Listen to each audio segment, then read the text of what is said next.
Hey ballers, welcome to If These Balls Could Talk with a trio more talented than Alvin, Simon, and Theodore. Is that reference too old? Alvin! It's never too old for the Chipmunks. I mean, it's a little old. This is Mark along with John and Pete. And as a kind reminder, if you like what you hear, please hit that subscribe button down below. Joining us tonight is our special guest from Shut Up Football, Jeff Stoltzfus. Welcome back to the podcast, Jeff. Hey, what's up, guys? By the way, whenever I read that, I always have to say it that way. It's like, shut up, football. That's Like you said it in the little. That's how you intended. That's how you intended it, right? We gotta rub some sass on it. Yeah, that's the right way. Just rub your booty when you say it. All right, how has everyone been, John? Let's start with you. He's rubbing booty. I'm rubbing booty, apparently. Hashtag rubbing booty. Great. I feel great. I told you about the promotion last week. Yay. I'm going to hang out. Soundboard. I'm going to hang out with some college friends this weekend. Pete maybe is if he doesn't get the plague between today and tomorrow. Yeah. And ask them if they care. Yeah. What else happened? Jamie had her first day of school today. Melanie started a new job today. So everything's looking companion. Ooh, so many new things in the companion household. Everything's looking up. Pete, Oh, okay, I'll go. We're going to jump into Mark. I'll go. Mark. I'll go. Totally unprepared for this. You didn't. I know. I mean, as you guys know, I got back from Texas a little while ago, and actually next week I'm going to Minnesota.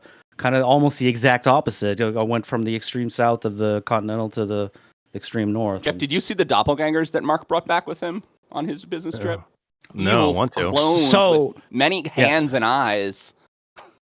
So Jeff, I was in Texas for like a real estate conference, and they were talking. There was a lot of talk about AI, and so one of the things that we were just kind of playing around with was AI headshots. And so we gave them about 14, 15 selfies from our phone, and it generated these professional headshots that were generated by AI, and it has a hard time with hands. And I guess some eyes, because there were some that I had like 3 sets of eyes. I didn't like it. It made me feel weird inside. Now I that you also say gained that, some weight. I did see one. Go look at Mark's Instagram. Everyone, go look at Mark's Instagram for fun. I will while we're off next week, since this is the season 3 finale and we're taking a week off. I will post some.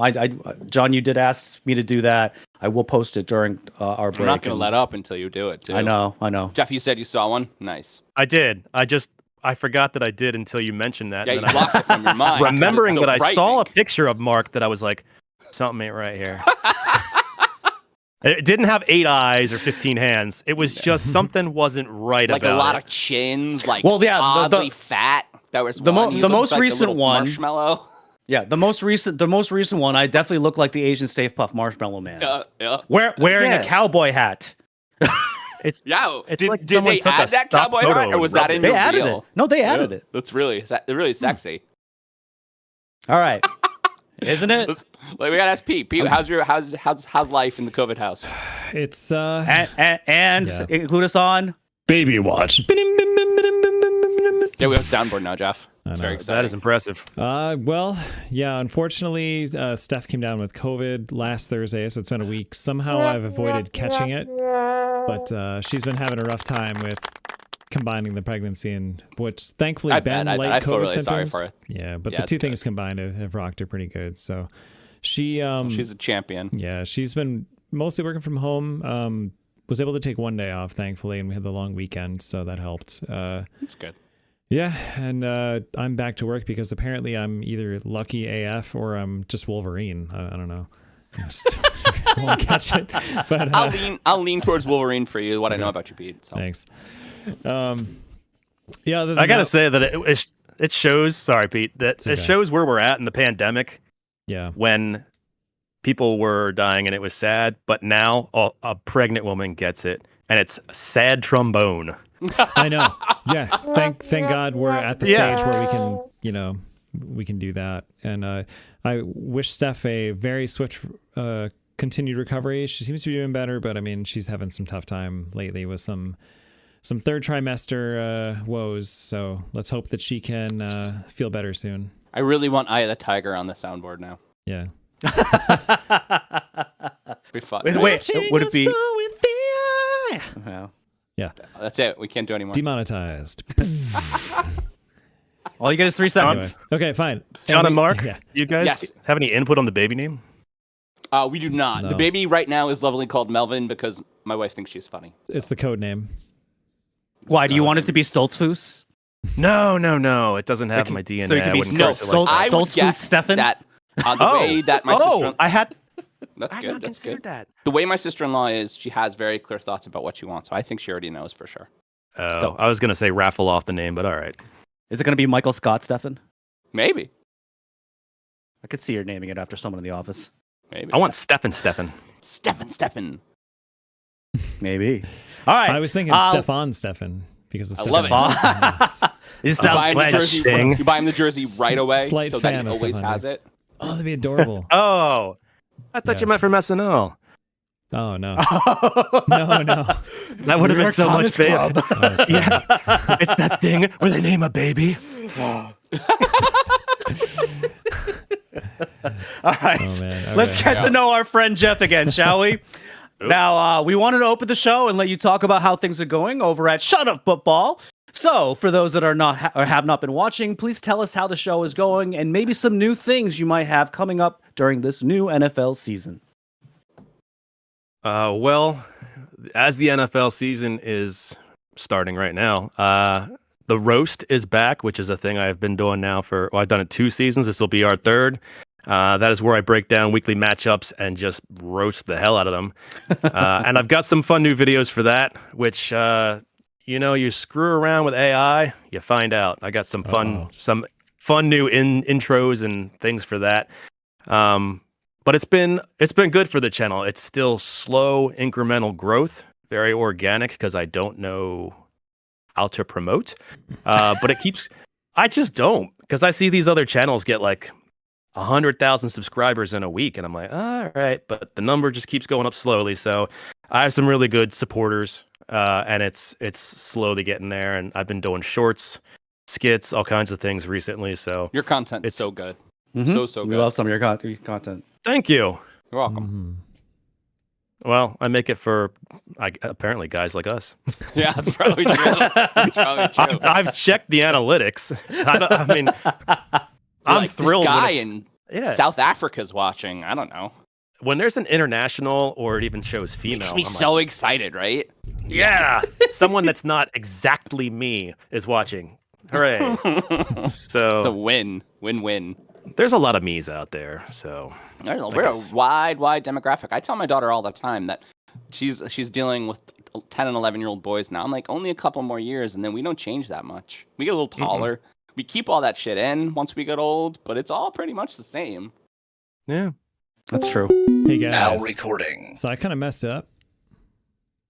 That's okay. That's funny. That's okay.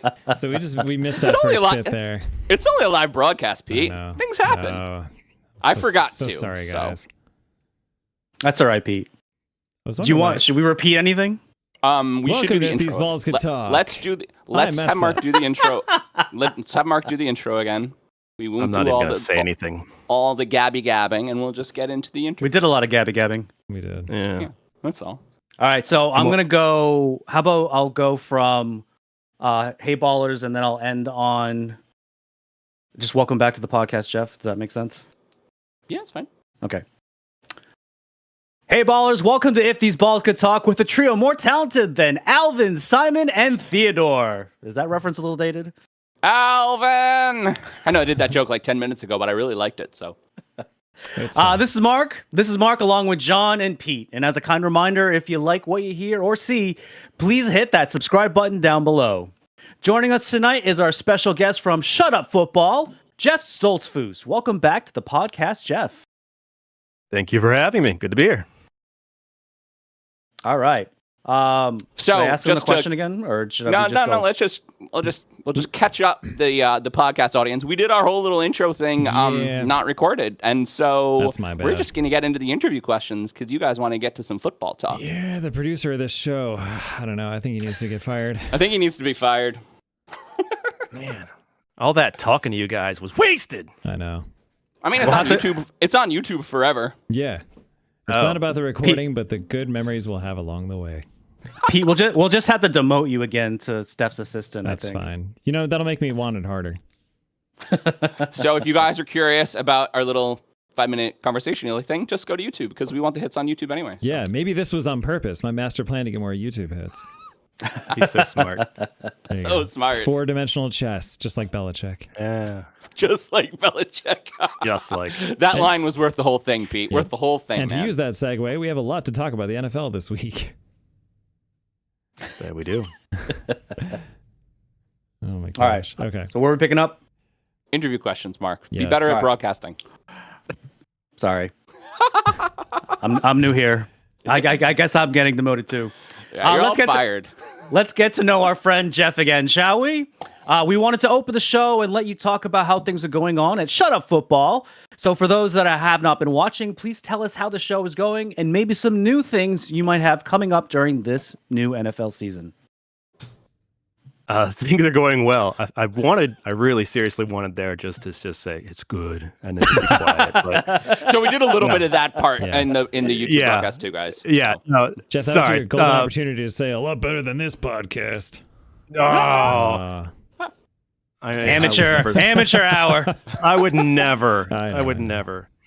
And we have 20 no, whole subscribers, so we're Hey, doing great. that's awesome. Incrementally building towards 100,000. That's the thing. Yeah, I'm Shut Up Football is incrementally building as well. It's a very slow climb, but it's getting up the mountain. And yeah, thrilled to see where it's at right now. We're going into our 3rd year. I say we, it's me, but I always say we. And your fake friend that you invented. Yeah, I always say we. Thank you for Kevin's sake. For Kevin's sake. Kevin's important. Kevin's part of it. He's totally part of it. One day you should pan out from your shot and just have like a Wilson in the corner that you talk to and name Kevin. Be funny. I've thought about putting something over there. Just a thing. Yeah. You're like, I talked to him. He's real. Don't judge me. I told people at swim team, my kids' swim team, that I had a YouTube channel. They got very interested and they had a lot of questions. But once I told them about Kevin, holy cow, it's like I didn't exist. The epic that they came up with for Kevin's origin story was well worth it. So, my goodness. That's so funny. I wish I could have recorded that. They had a lot of interesting ideas. They were saying many bad words, and I was like, why are you so angry at Kevin? Because he's Kevin a dick. He's lazy is what he is. He doesn't Yeah, do right. anything for the show. He just watches. That's all he ever does.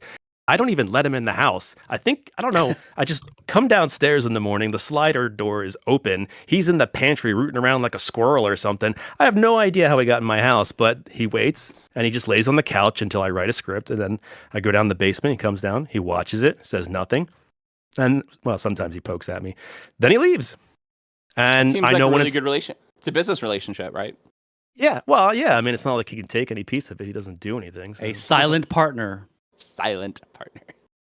Mostly silent, yeah. Mostly silent.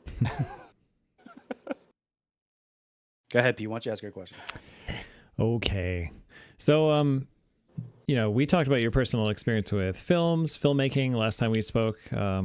We are curious, though, what are your top 3 movies of all time? I don't know if we asked that before. Like, what influenced you and kind of, why are movies and movie making, like, why is it so great? What do you love about it and what inspired you to really get into it?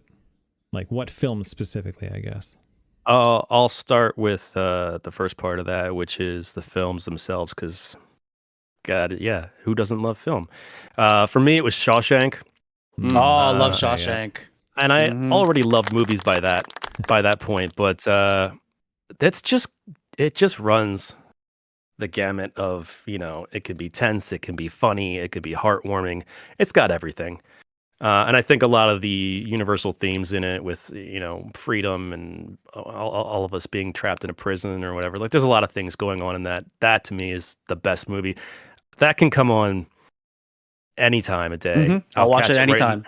Yeah, you catch it right in the middle, and you just can't stop. It's the perfect Do we miss cable that movie. experience? Like a cable Yes. movie experience? Like just I mean- flipping channels and being like, wow, that was great. I'm going to watch that. Because a lot of media intake now is like very decisive. Like you have to decide to watch a movie, and some of that is like I don't do it as much because you have to do it. Like it's an action. It isn't passive. I still get You to do guys it. I miss got it? YouTube TV. Well, Not a sponsor. I was curious because I had thoughts on that already, but I'd be curious to hear your thoughts too, especially Pete, because I used to say that the problem was I would passively watch things I'd seen 100 times before. The Matrix was on, I'm flipping channels. Okay, I'll watch this for 10 minutes. How many times do I really need to see The Matrix again when I could be watching something new? So I called it, that's passive watching. Active as you go make a choice. Now that streaming's here, we can actively watch things. However, I don't think that that's actually what we're doing. And like you said, John, I'll scroll through the Netflix or Disney Plus or whatever and go, I should watch a movie. Nah, I don't know if I want to commit 2 hours. And then you'll end up watching some half-hour piece of crap for 3.5 hours. So See, Mel's just like that. She'll say she doesn't have the time to commit to a movie, but son of a bitch, you give me 10 45-minute episodes, I'm in, I'm down. Mm-hmm. But that's just the world has ADHD now, as well as my wife. Yeah, maybe attention spans are just lower, and I mean, it's more digestible chunks. It gives you a chance to go up and take a bathroom break without worrying about missing it. I mean, yes, there is a pause button, but it's when the content itself is structured for that shorter thing. I agree, John. I think it's. Do we feel like content itself is better, or is it worse? Because I feel like shows are for sure better. I can't stand network television anymore. I think like, it's different. What's the stupid plane show on ABC that I keep trying to watch? Oh, I don't think it's on anymore. No, it went to Netflix for a final season. It was yes. Steph and I finished it. That stupid The fucking Manifest. show. The Yeah. Manifest. I gotta Yeah, say, we watched Lost, that. but not interesting. the ending was actually kind of cool. But it was like, let's take everything that's the Yeah. bad part of Lost. Oh, Yes, it really was. yes, It was, that- and it just that. kept getting more and more ridiculous at the end. So Steph and I got through it by making a drinking game out of it. It was really hard to do the final season because she was pregnant already. So, yeah, that was tough to get through. But we had fun. That show anyway. proved to me that I can't watch network television anymore. And I've talked about this. Like, I am a content devourer. I watch everything. While we're on the subject, real quickly, Steph did point out there was a huge network show that was very critically acclaimed and viewer acclaimed. This Is Us, that recently finished its run, and that was one. I feel like that's probably one of like the last bastions of like truly Emmy-winning. Well, I feel like they can make TV. dramas, but they can't really make anything but dramas. I mean, it's easy Yeah, to maybe. have There's a bunch couple of good comedies on network that I like to watch. I mean, you have Abbott Elementary. That's very good. Yeah, that's been a good show. But that's because Quinta Brunson's a genius. Quinta Brunson is a genius. It was not that long ago that The Good Place was on. And I thought that That's was true. brilliant. That was good That's too. true. Yeah. That show was very smart. I watched that whole show. And show was very that was smart. even like a high budget kind of VFX heavy show, and it still did well. Also, 30 Rock is infinitely watchable for me. Yeah, but I feel like that's almost another era of TV at this point. It is, by the way. I mean, they don't make them like that anymore. No. Tina I left think SNL, and SNL stopped being funny until what's his face? Who writes for it now? Colin Jost. Colin Jost. Yeah. Well, up until recently, they were saying it was the golden age of television. And I felt like that was true. Up I can see- until Do they count maybe a year ago. Streaming television? Because I can watch streaming I television. think streaming is included in that. I mean, Apple makes... Yeah. Go ahead. I was just going to say, at this point, yeah, because they're including even in streaming HBO or Max or whatever it's called now. Yeah. I mean, and they're eligible for Emmys, right? So they are including that in the TV. I think the best, and I've talked. I think the best content is coming from Apple TV and from Max. Really, without a doubt. Like just so many good shows, like Shrinking and House of the Dragon and Shrinking was awesome. Shrinking was so good. That was really so good. good. It didn't Did you- deserve to be that good. Do any of you guys watch that? Shoot, it was called. Was it called The Silo with Rebecca Ferguson? I From- want to, but it's hard to watch sci-fi with Mel, so I don't generally get to the sci-fi. I watch more mean- like the emotional comedies and the things that have like mental stuff. I'm trying to think of what what it really compared to. It's not very sci-fi. It's probably I can't think of what's a good comparison to it right now. But I think I mean, it's kind of like a mystery thriller too, in a sense. And it's So we watched like 20 minutes of Crowded Room, and we had to turn it off because it was too emotional. Hmm. Which I think Crowded Room's going to be great if you guys want to watch it, but anyway, Right we now? should move on. No, we're doing a podcast, Jeff. Jeez. Oh, now that we're Stay on recording. Yeah. this could be the podcast. Yeah, this is actually the podcast now. You could listen to us, watch TV. Hey, and to Sidecast. lead us into the big football show, and because we had to talk about it, we're at the beginning of another football season, and with the Giants starting to try to contend, I thought it would be interesting to talk about Jeff and his Eagles fandom. What is your best memory? And do you guys think you're going to get it all this year, or are the Giants going to keep you out of the Super Bowl? I don't think the Giants are going to keep us out, but statistically Hey, man, speaking, I got to try. You're the only one thinking the Giants are going to beat the Eagles. I think they're gonna do statistically great. speaking, them returning to the Super Bowl is pretty grim in terms of teams that have gone the previous year and then not returned after they lost. So, and there's also Like some the question marks. Rams? Ooh. Yeah, there's some question marks that still need to be answered this year for the Eagles. They have a new OC. They have a new DC. They have no punter. Last time I A whole checked. bunch of new running backs. Yeah, well, that's a Like good a thing. bunch of especially that bunch of them. Yeah, well, they're using the shotgun approach to it, so that's nice. I think that they can get back, though. I mean, that's homerism. I think but so. I think they could. I think they should. I think there's not a real good reason they lost last year, other than obviously Patrick Mahomes, but also our DC. That is a oh true my fact. goodness, oh my goodness! Some of the things he's even said today that I read about, that things he was trying to take credit for or throw people under the bus for, and I'm like, oh, Cardinals, you just keep him. Can we talk about, though, why are you an Eagles fan? Did you grow up in Philadelphia? Yeah. Oh, Yeah, okay. absolutely. I grew up about an hour west in Lancaster, where all the Amish are from. Nice. So, Nice. I mean, my name there is like Smith. It's Really? It's yeah. Amazing. Seriously, it's the most. When my great times 8 grandfather came over from Germany as Amish, he brought the Amish religion with him. It's not there in Germany anymore. And he started all the Amish in Pennsylvania and all across the land, all come from him. He was a Stoltzfus, so Wow. Nice. that's Legitski's, and he's got a old school house in Reading, PA that people can go visit and hang out and see. So No kidding. I mean, it's just a house. Don't go, but it's it's there. I had a job that used to take me to Lancaster, and I also Really? learned you're not supposed to because us English folk would think Mhm. it's Lancaster. That's how But we still no. say it in Western New York. Well, and we have Yeah, no, it out when I lived in LA, just north there was Lancaster, Yeah. and where I grew up in Pennsylvania is Lancaster, Mhm. which I mean they're spelled the same way, but it's the same as Newark, New Jersey and Newark, Delaware, or whatever. I forget which one is which now, to be honest. But I think it's Newark, New Jersey, Newark, Delaware. But That is interesting, yeah, because I've never heard it anything other than Lancaster. That's close to where I grew up. Yeah, the Western New York one, not the Pennsylvania one. right. But also, you're close to Pennsylvania because you live in Close, West but yeah. No, that is fascinating to me, though, that it's different pronunciation. Yeah. And what's your first Eagles memory? First thing. God, it would be way back before I was actually a fan. It'd have to be something with my dad watching probably Randall Cunningham. Randall Just running for his Cunningham. life. That's pretty He cool. was awesome. Yeah. Yeah, I was not a big Eagles fan when I was a kid. I wasn't a big football fan when I was a kid. That came probably late teens, early 20s.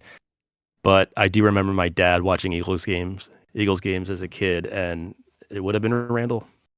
It would have been Buddy Ryan. back in the Buddy day. Ryan. Oh, yeah. Yeah. Cool. Great defensive coach. Yeah. Oh, yeah. I mean, when God, what was his name? The Minister of Defense was on the Eagles before he went to the Packers. That Yeah. was- What's his name? Reggie White. Yeah, that was the way back. So good memories. What do you have a favorite team? Like a year from a version of the Eagles? No, No, this year. this year. Yeah, I mean, Why not? Right? No, well, I mean, tell you what, it's absolutely impossible not to say a couple of years ago when they went to the Super Bowl with Nick Foles and won. I mean, oh, yes, the Philly special. I was don't born. like to talk about that. talk about being surprised. I mean, no expectations whatsoever going into it. Just happy to be nominated. You want to know a fun story about that Super Bowl? We're at our buddy Dane's house. Hey, Dane and Kate, how are you? Yep. And we're watching the Super Bowl on Hulu Live, and they got Hulu Live for the Super Bowl. And that game is ending, and we all remember how that game ends. And right before that last play, the broadcast was done. The game went too long. And Hulu was like, nope, we're gone. Yeah, Hulu dropped the feed. That's right. Hulu dropped the feed. Oh my goodness. It was And their first time running a live Heidi Bowl game on live streaming. Yep. And almost like the so Heidi Bowl. Hulu got in so much trouble for that. Oh my God. But yeah, is that not cool for sports fans?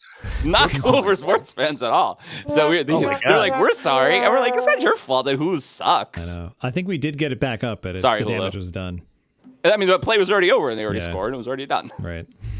And then Dane was sad. Very sad. Very so sad. And Mark, I think, cried. He wasn't there for cried a that, little but bit. probably. I cried a little bit. Come on, man. Any Patriots fan had enough already. Had enough. No. I know you always never have want enough. more, but You can never have enough. Did you hear he's talking about coming back because he's a weird, old, crazy man? Brady? Yeah. I read that today. he's available on the Yahoo draft boards. You could draft Tom Brady. In fact, I'm in a league where Mr. Irrelevant was Tom Brady. Didn't we joke about that in Armchair Quarterback Football League? We joked in that in AFQL. Somebody said, or not AFQL in our league, Greatest League. Okay, maybe that was Greatest League, but I could have sworn somebody said out, "Oh, Brady's still on the board." And Jeff, before we switch to the topics, what's your feelings about Mark Wahlberg and Invincible? Just to mix those topics up. Yeah. I thought you said Donnie for some reason, but that wasn't. No, Mark I didn't. Wahlberg. No, I wasn't talking about Blue Bloods. Now on CBS, I think. Not a sponsor. Yeah, I'm okay with it. Yeah, I'm okay with them. It's a good football movie, right? It's not a bad movie.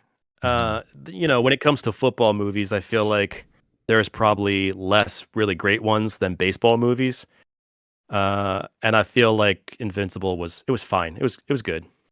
It wasn't a great football movie, but it was a good one. So it's no unnecessary roughness. I haven't seen that.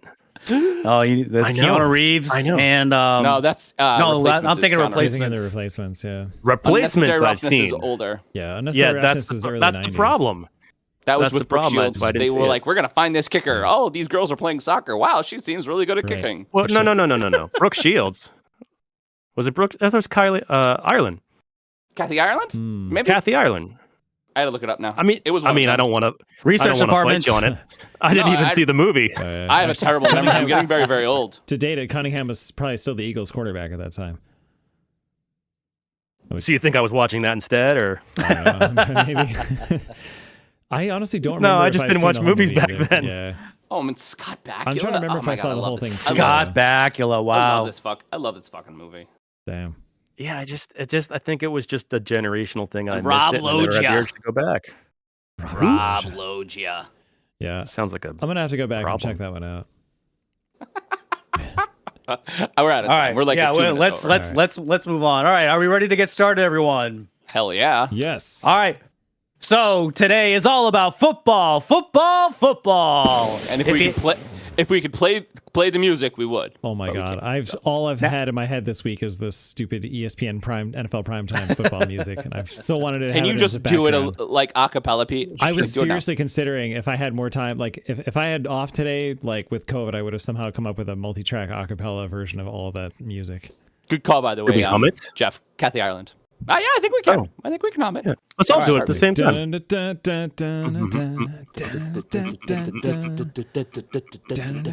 Oh, that one. Yeah. I thought you were thinking of a different one. No. And who could forget the classic? Like you hear those drums kick in.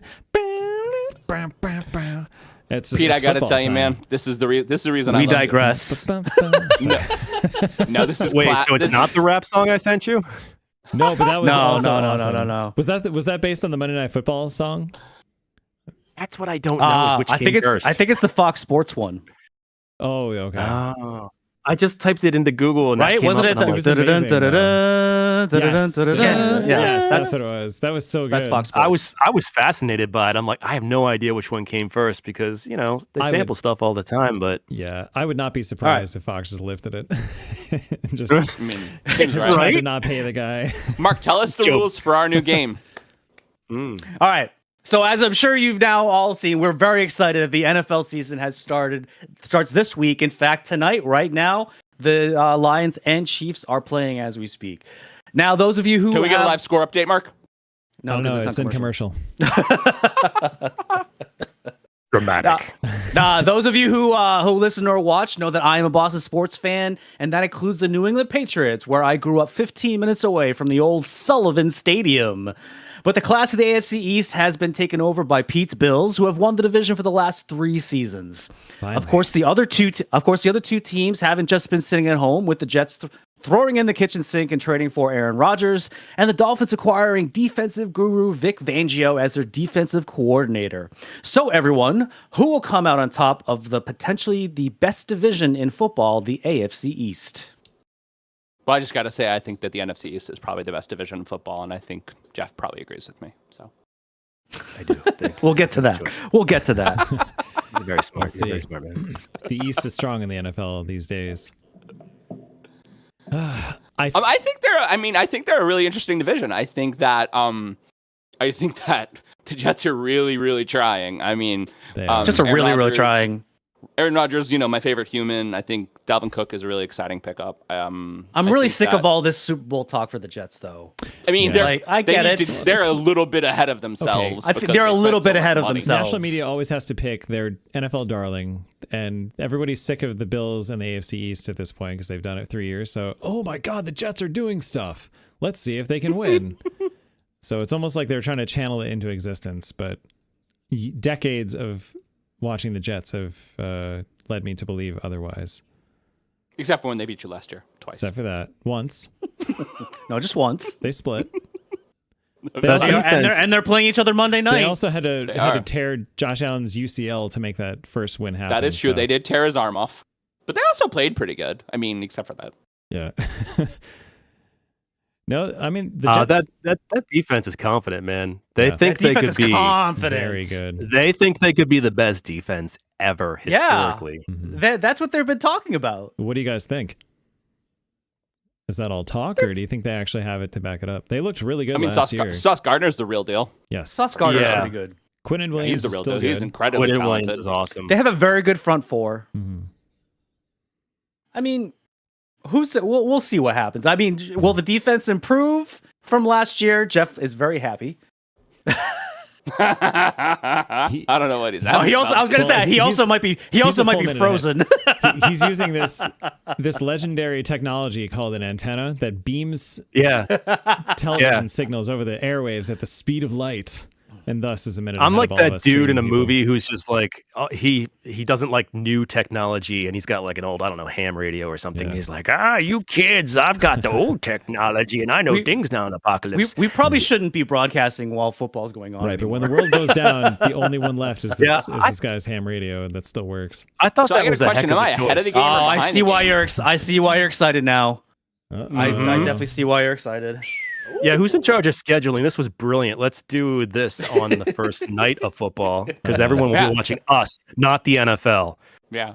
I mean, they'll have it on at the same time. This Because is everybody why- has ADHD is what we're talking Will about. they? Yeah, No, they won't. But nobody watches this anyway, Jeff, so don't worry about it. yeah, it's fine. Oh, All right. fair enough. Not as many people seem to be talking about the Dolphins as the other teams. Well, I guess, and the Patriots. I'm kind of too. surprised But- about that. They're still good, But they're sneaky. Yeah, they're going to be sneaky good, especially with Vic Fangio as their defense coordinator now.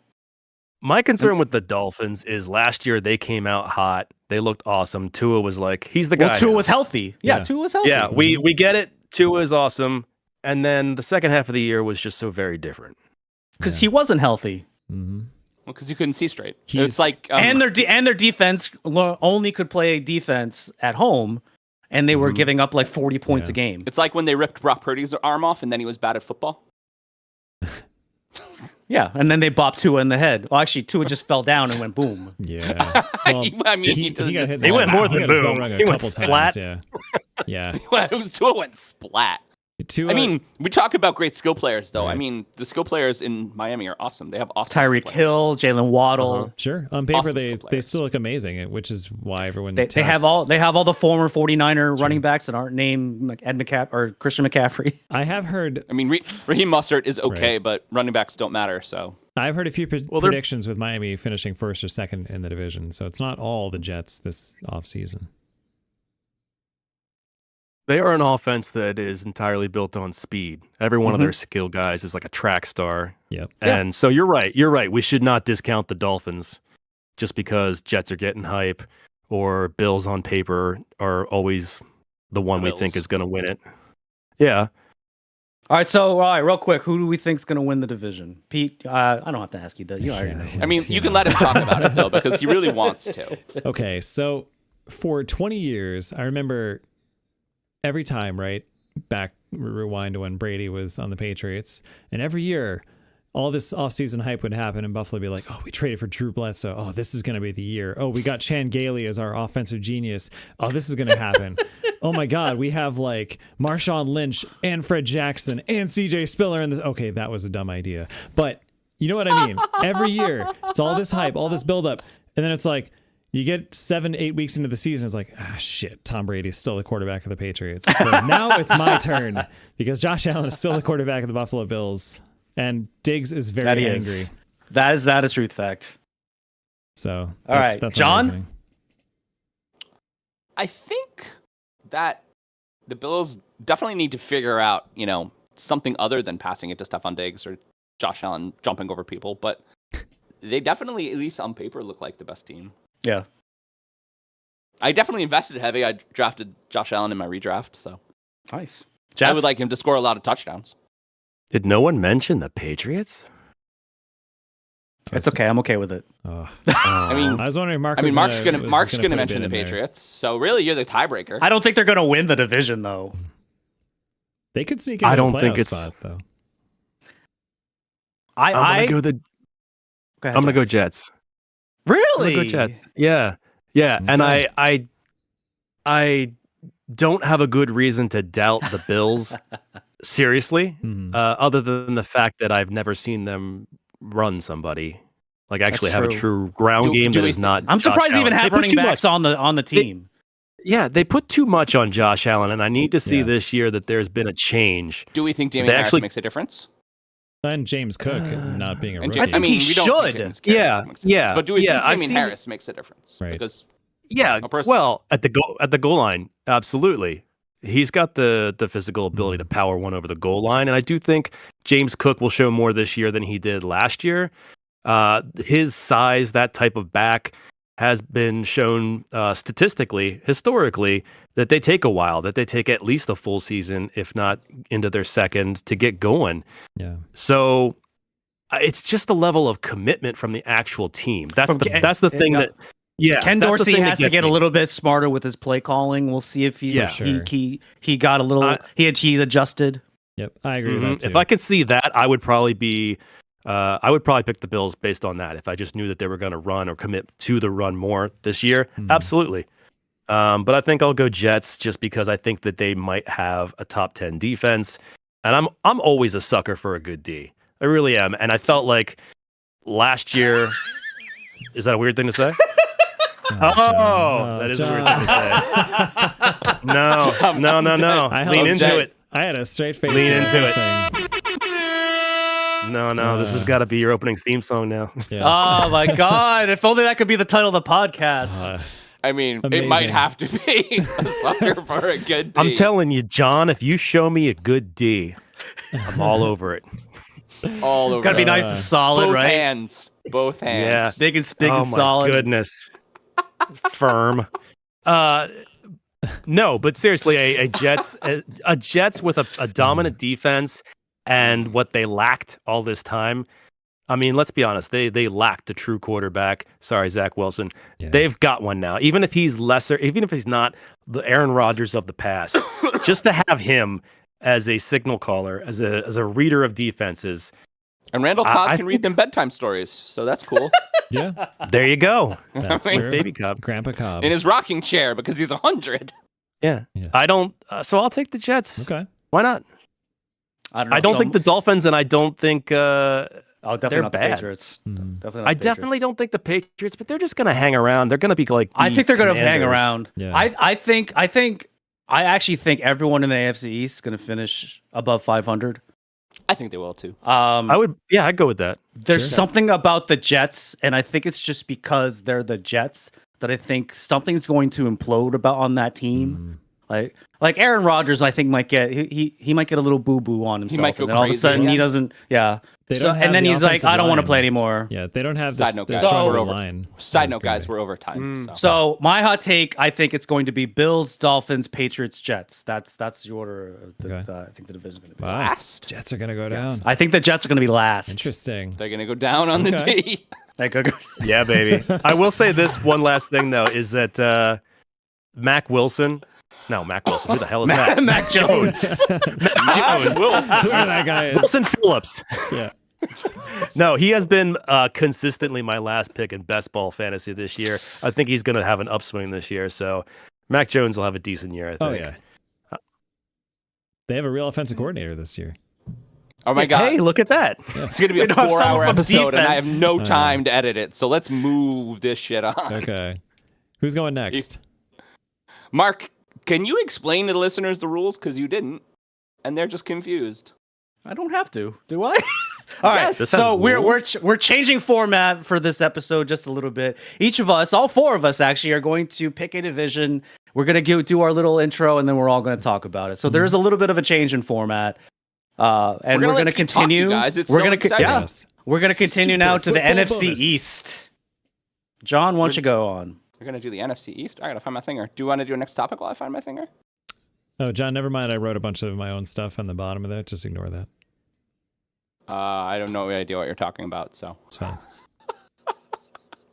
All right. So, like I talked about, let's talk about the NFC East. So we clearly know that I'm going to use my time in the NFC East to talk about the New York Giants. 2022 was a major transition year for them with a new GM in Joe Shogun and a new coach in Brian Dable, both hired within a week in January of 2022.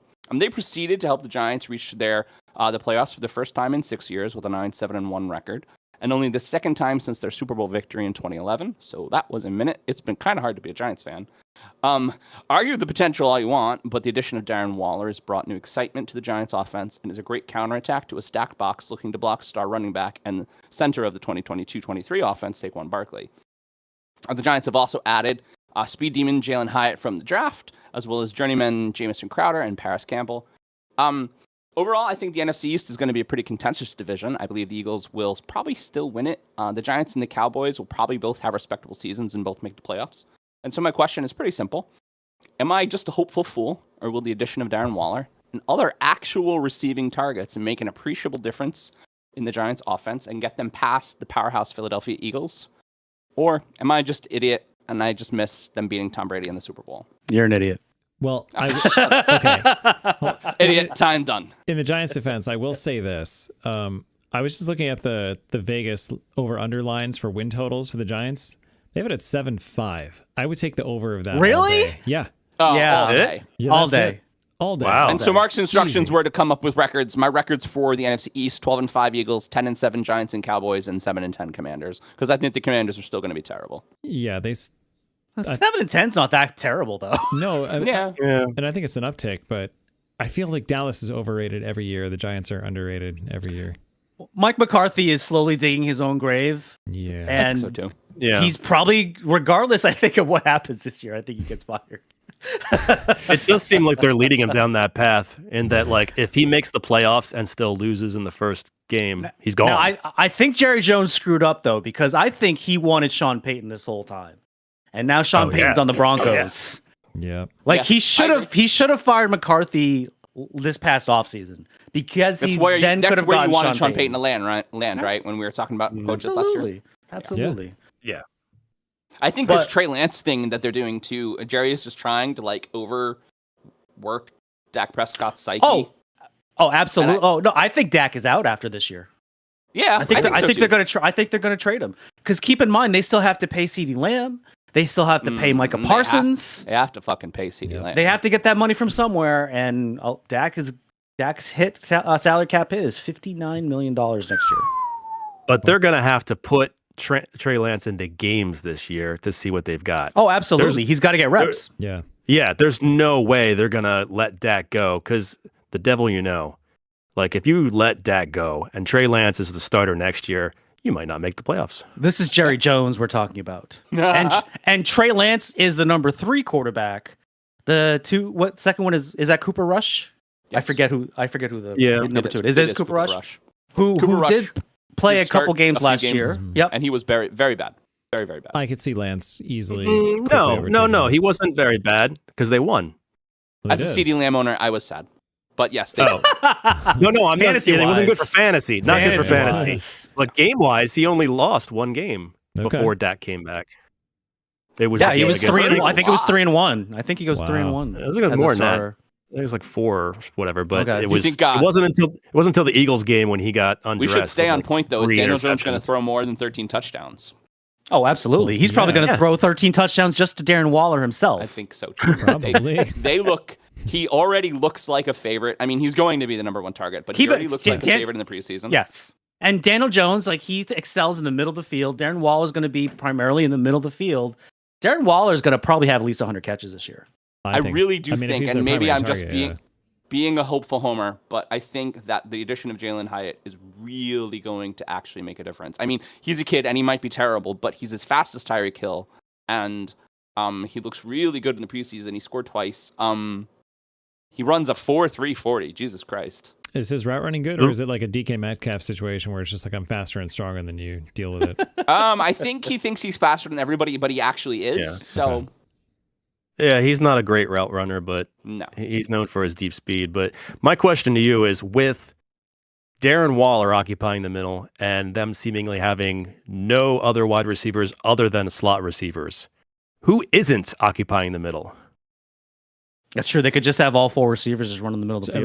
Everybody crowd the middle. I think the big problem. That'd be an easy zone defense to play. The problem for the Giants for a long time, though, has been it's been really easy to defend against Saquon Barkley because they all know that Daniel Jones has never had targets. I mean, never. Mm-hmm. And so the idea, at least, is that with a run defense, it would be easy to pass to Waller.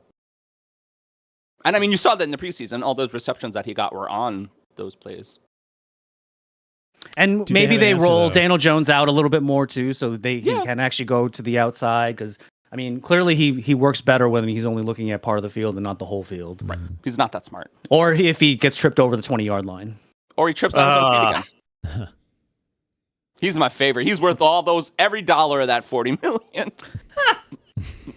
That was one of the greatest highlights from last year. Him tripping over the 20-yard line. So, fuck. I know, like. When Dable was the OC of the Bills there, they rarely ever used 12 personnel, and maybe that was just a lack of talent. But with Waller on the field, I mean, if they're stacking the box with Saquon, and do the Giants have another tight end? Like, do they have ways to... Yes. Okay. They do. Daniel Bellinger. They had the guy who kind of played. Yeah, Daniel Bellinger. Okay. Yeah, played last year. Oh, I love Daniel Bellinger. Okay. I drafted him last year and redrafted him this year in fantasy. He has an athletic profile that is off the charts. I was actually surprised that they brought in Darren Waller, but it's Darren Waller. Yeah, it's Darren Waller. But I mean, they got him for peanuts. Okay. Literal, actual peanuts. What were the Raiders thinking? Seriously, they found at MetLife. They just handed it to the Raiders. They were like, "Here, can we have Darren Waller?" And he's like, "I don't know." Yeah. Sure. But I picked up Bellinger again this year because if Darren Waller were to go down for any reason, why wouldn't I want Bellinger again this year? Very true. I mean, he was doing fairly well for a rookie last year until he got a fist in the eye. It's true. I just wonder if you're going to see some situations where if teams are still going to stack the box against Saquon, like you have both those tight ends in the field, one blocking, and then Waller can maybe spring open with all the attention on the line. I mean, I guess I'm curious to see if we're going to see some creative play calling that takes advantage of that, which seems like it'd be a crowded space or not. And then, if you do that and everybody's blocked, then Jalen Hyatt's 1,000,000 yards ahead. I mean, I don't know if Daniel Jones can throw it that far, but he's going to be open. Are people going to respect Jones, hucking the ball across his body 25 yards to the other side of the field to get it to him? No. The only thing I say about Daniel Jones, and he has never proved to anyone that he is a good pocket passer, but he has been working hard since he got his contract. So, But Dable showed something last year, he did. and Yeah. he really did, because I did not expect the Giants to do what they did. So Oh, I no think one did. Yeah. they're playing the spoiler this year. They're the threat. I think outside of the Eagles to either just destroy the Cowboys or just to cause havoc. As long as they've got that coach, it seems like they could do creative things. They can surprise. I saw some of the stuff they were doing in their defenses, even against the Eagles, and it was surprising stuff. So he's smart. I think they've always got a chance with him. I don't know what he's building with 25 slot receivers, but I would never count them out this year. Yeah, a lot of slot receivers. That is very true. And we're out of time. Quick predictions then for winners of the division. I called it before. I said that Eagles are still going to win it, yeah. Eagles for sure. But I think that the Giants and the Cowboys are going to be competitive, and they're both going to finish over 500. I think the Giants will overtake the Cowboys in the division because I think this is Mike McCarthy's last season as a coach. I agree with this. I feel like this is the year Dallas is going to have quite the fall and be. Yep.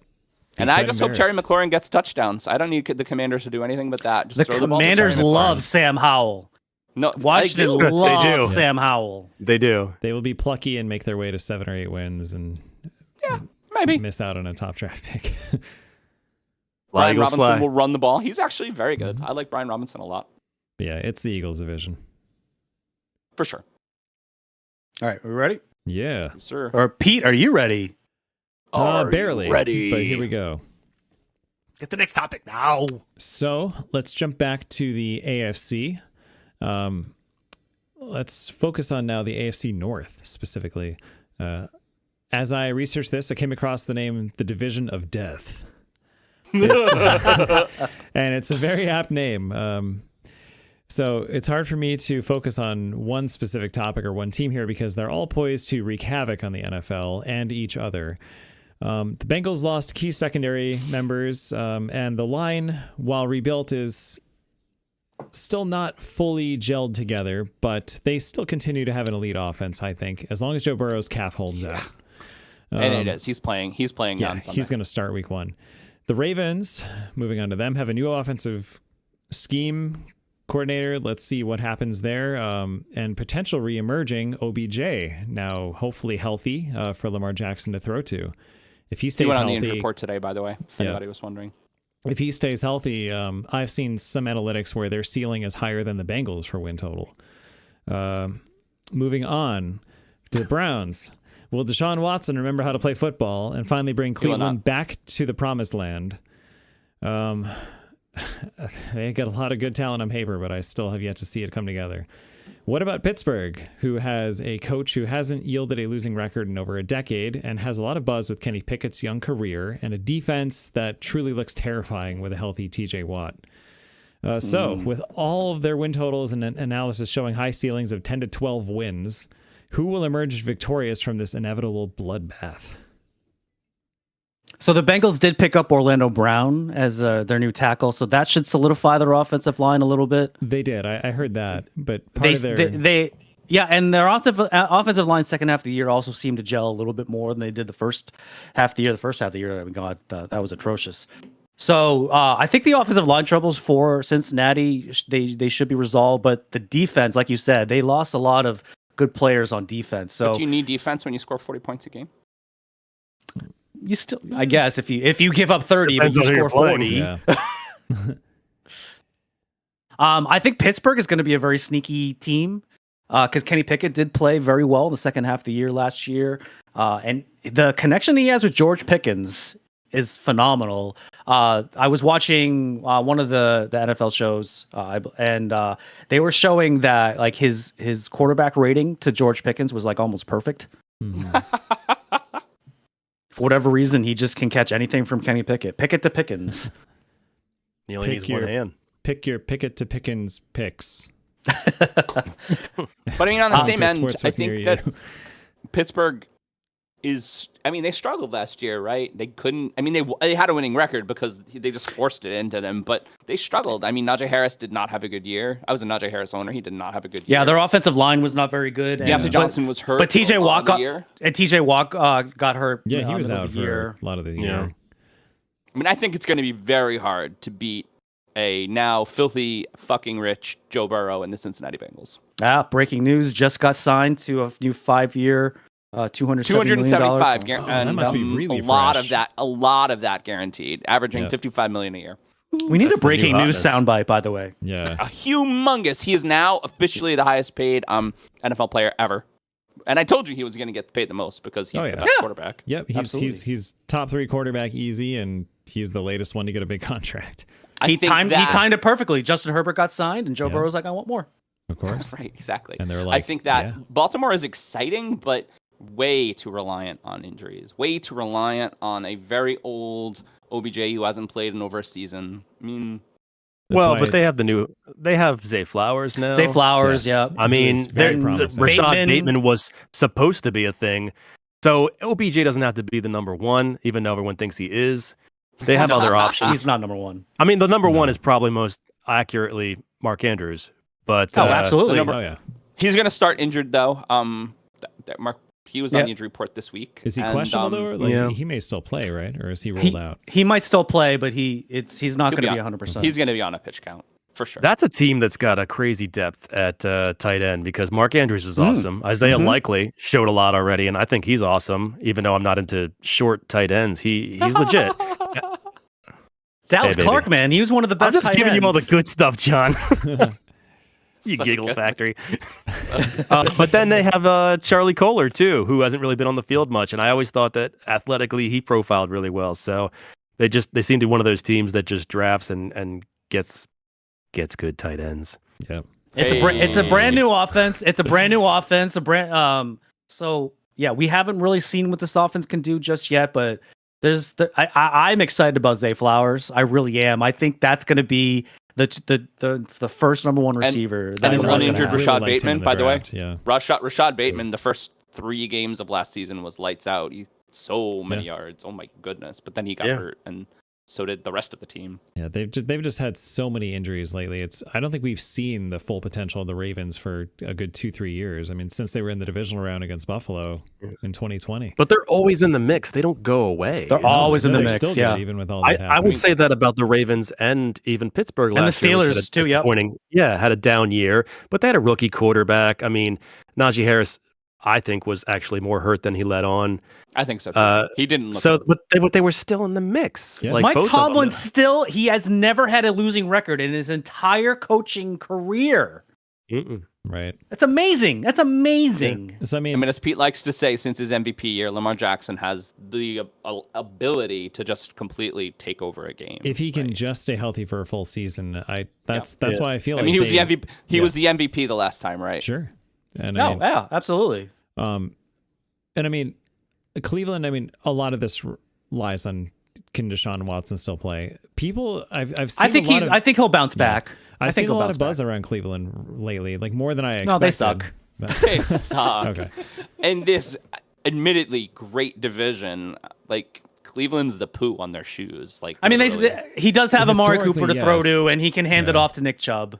He's got good receivers. Yeah, and Like beyond Amari Cooper, Donovan Peoples-Jones, Elijah Moore's there. Like he's got Njoku there. Like he's got plenty of people. He's got a good ground game, good defense. But yeah, like it's a tough division, and I have no reason to suspect they're going to rise to the top of it. right. I mean, where's the evidence? But they could be a team that gets 11, 12 wins in a weak division, but 6 or 7 in this. I mean, division, they had just this because of again, how brutal the and Mark, I agree with you. They had this very talented skill player roster of Chubb and Njoku and Mel Cooper. I have Amari Cooper on a team this year. I mean, he was great for a little bit, and then they got very bad. Yeah, I Anyway, have we're more out of faith time in- again. Yeah. So, you guys still think it's all Bengals all day, or do you think that? Old Zay. Bengals. I don't think they're gonna be like one of the top teams. Like they may get 12 wins. I think they're gonna get a little down from last year, but because it's a more evenly matched division, I think. Yeah. So but I still think they're gonna win it. I think it's Bengals, and I think Pittsburgh and Ravens are just going to be on the fringe of the playoffs, making hell for people. And then Cleveland's nothing. I agree with that. I actually think between Pittsburgh and Baltimore, one of them will make the playoffs, and I actually think Pittsburgh over Baltimore because of their defense. Yeah. Yes. I agree. All right. We'll see how it plays out. All right. Jeff, being the very first guest to introduce the topic, are you ready? Let's do it. Let's Hey, do baby, do you want a next topic? it. Next topic. All right. I'll So use- we I'll got use the. that. Oh, all right then. Yeah. But you mean you like that more than my dirty talk about D's? D's No, and tight I mean- ends. We should use I mean, all. I mean, No, in we're using football, it all. there's. You also said Yeah, fisting yeah. earlier, too. Did I? Well, you said my fist. God. But I mean, football's loaded with those. But kind you of just things, like right? connected it to fisting because that's Because I he guess, immediately something- thinks of his favorite pastimes, or This is come All on, right. guys. This show is gold. Off Happy the season rails. finale, guys. a little decorum, please. Okay. All right, we're doing. Point of order. All right, I'm going to go with the NFC West. All right, here we go. Last year, that's wrong. Last year, the 49ers won the NFC West and made it all the way to the NFC Championship game before losing 2 quarterbacks and the game. This year, they fully committed to Brock Purdy by dealing Trey Lance to the Cowboys for a 4th-round pick and a turkey sandwich. Brock Purdy far outplayed expectations as Mr. Irrelevant in his rookie season, but he's coming back from injury. Defenses have had a whole offseason to study him and his tendencies. Nick Bosa is back, and he brought a bag with him. The defense Bag is of money. dominant. Deebo Samuel can be a game wrecker, and Christian McCaffrey is healthy for now. For now. Do you believe that the Niners, who are considered the favorite, will walk away with this division? Walk Yes. away. Walk Oh, yeah. away. I mean, it's a very bad Yeah. division except for the 49ers. I mean, the Rams are awful. The Cardinals are awful. The Cardinals are actually awful. They're actively in tanking, yeah. full rebuild Yes. tanking mode. I mean, Yeah. we'll see what happens with the Seahawks, though. They I mean, are them sneaky picking up Jackson Enigma or Enigma. Enigma. Yes. Enigma. Jackson Enigma. Jackson Enigma. If he doesn't do well, that will be the nickname. Yes, right. As Enigma I'm to named Enigma. I mean, forever. pairing him with Tyler Lockett and DK Metcalf, Oh yeah. that's a formidable offense now. I think that receiver trio rivals the Bengals. To be And honest. they and the Seahawks did Right? try to build up their defense a little bit too in the draft. So I think the Seahawks could be a contender. I don't. Well, will they take over the Niners? Probably not. But No. And I did say it, they're but a wild have they card for reattached sure, Brock though. Purdy's arm? Because him not having an attached arm and trying to throw balls in the end of that game last year was so sad. Could you The imagine news if they is that he has an arm now. good? Did they secretly Assume he has an arm. right? But did they take this opportunity? In a secret lab somewhere under. I imagine it's like 300 feet underground. Did they attach a secret bionic robot arm to Brock Purdy? So now he comes back No, with like because I 10 mean, times his the arm he fell had off before. and he's still playing football. So I agree with that. I think right. that's So what they're happened. like, how do we save him? We're like, keep in mind, every team is reliant on their quarterback having an arm. yes, but But this I don't know if Brock Purdy's arm's back. I mean, honest question. I don't know. I mean, Well, according he to played Pete, a full there is preseason. a arm. There is an arm, It may not be human. right? Yeah. They rebuilt him. They had the technology. Exactly. They just And borrowed money. some Hollywood magic from the Although- Rams. I'm a little bit skeptical still of Purdy's kind of Cinderella story last year. Going I against Cinderella. know the 6 games interception we have. drop rate, right? Yep. Is that what you said? That's what I brought up before. Yeah. So he had Still don't think that's a real stat. one of the highest interception drop rates of the entire league, where he had That's like the amount in of women 6 you almost games. picked up at the bar. in 6 games against all these other quarterbacks who played full seasons. He had the most potential interception throws dropped by other teams. So that's my question then. Is Brock Purdy, do they have such faith in him that they dealt Trey Lance? Or do they just have no faith in Trey Lance to get rid of him, get what they could, and that's why Darnold is the backup now? I'm kind of thinking the latter there. I think it's both. I think they thought that they had nothing in Trey Lance, so they wanted to try and sell high. And apparently sell high was a 4th-round draft pick. Just the Oh, amount. man. What was it? 3 Jerry Jones first-round just went, picks? "Hey, could we just do that?" Yeah. And they're like, "I guess you can. You're Jerry Jones. That's fine." Was that 3 But you years of think first-round picks though to get him?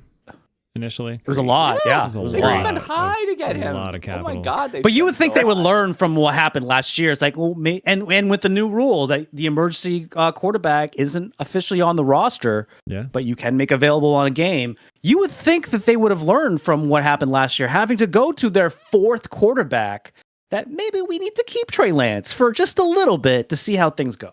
Yeah. You would think that. He had one rain-soaked game last year before he got hurt, and they didn't. Next thing you know, he's in a strip club.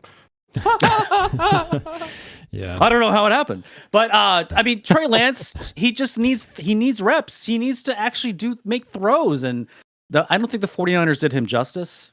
No. Do I think the Cowboys will do the same thing? I actually don't think the Cowboys are going to do the same either. I think he's going to have to try and build his career from the ground up. Like after he gets thrown away by the Cowboys. Yeah. Maybe you can just marry a Dallas Cowboy cheerleader and That doesn't. ride off into the sunset. I mean, maybe.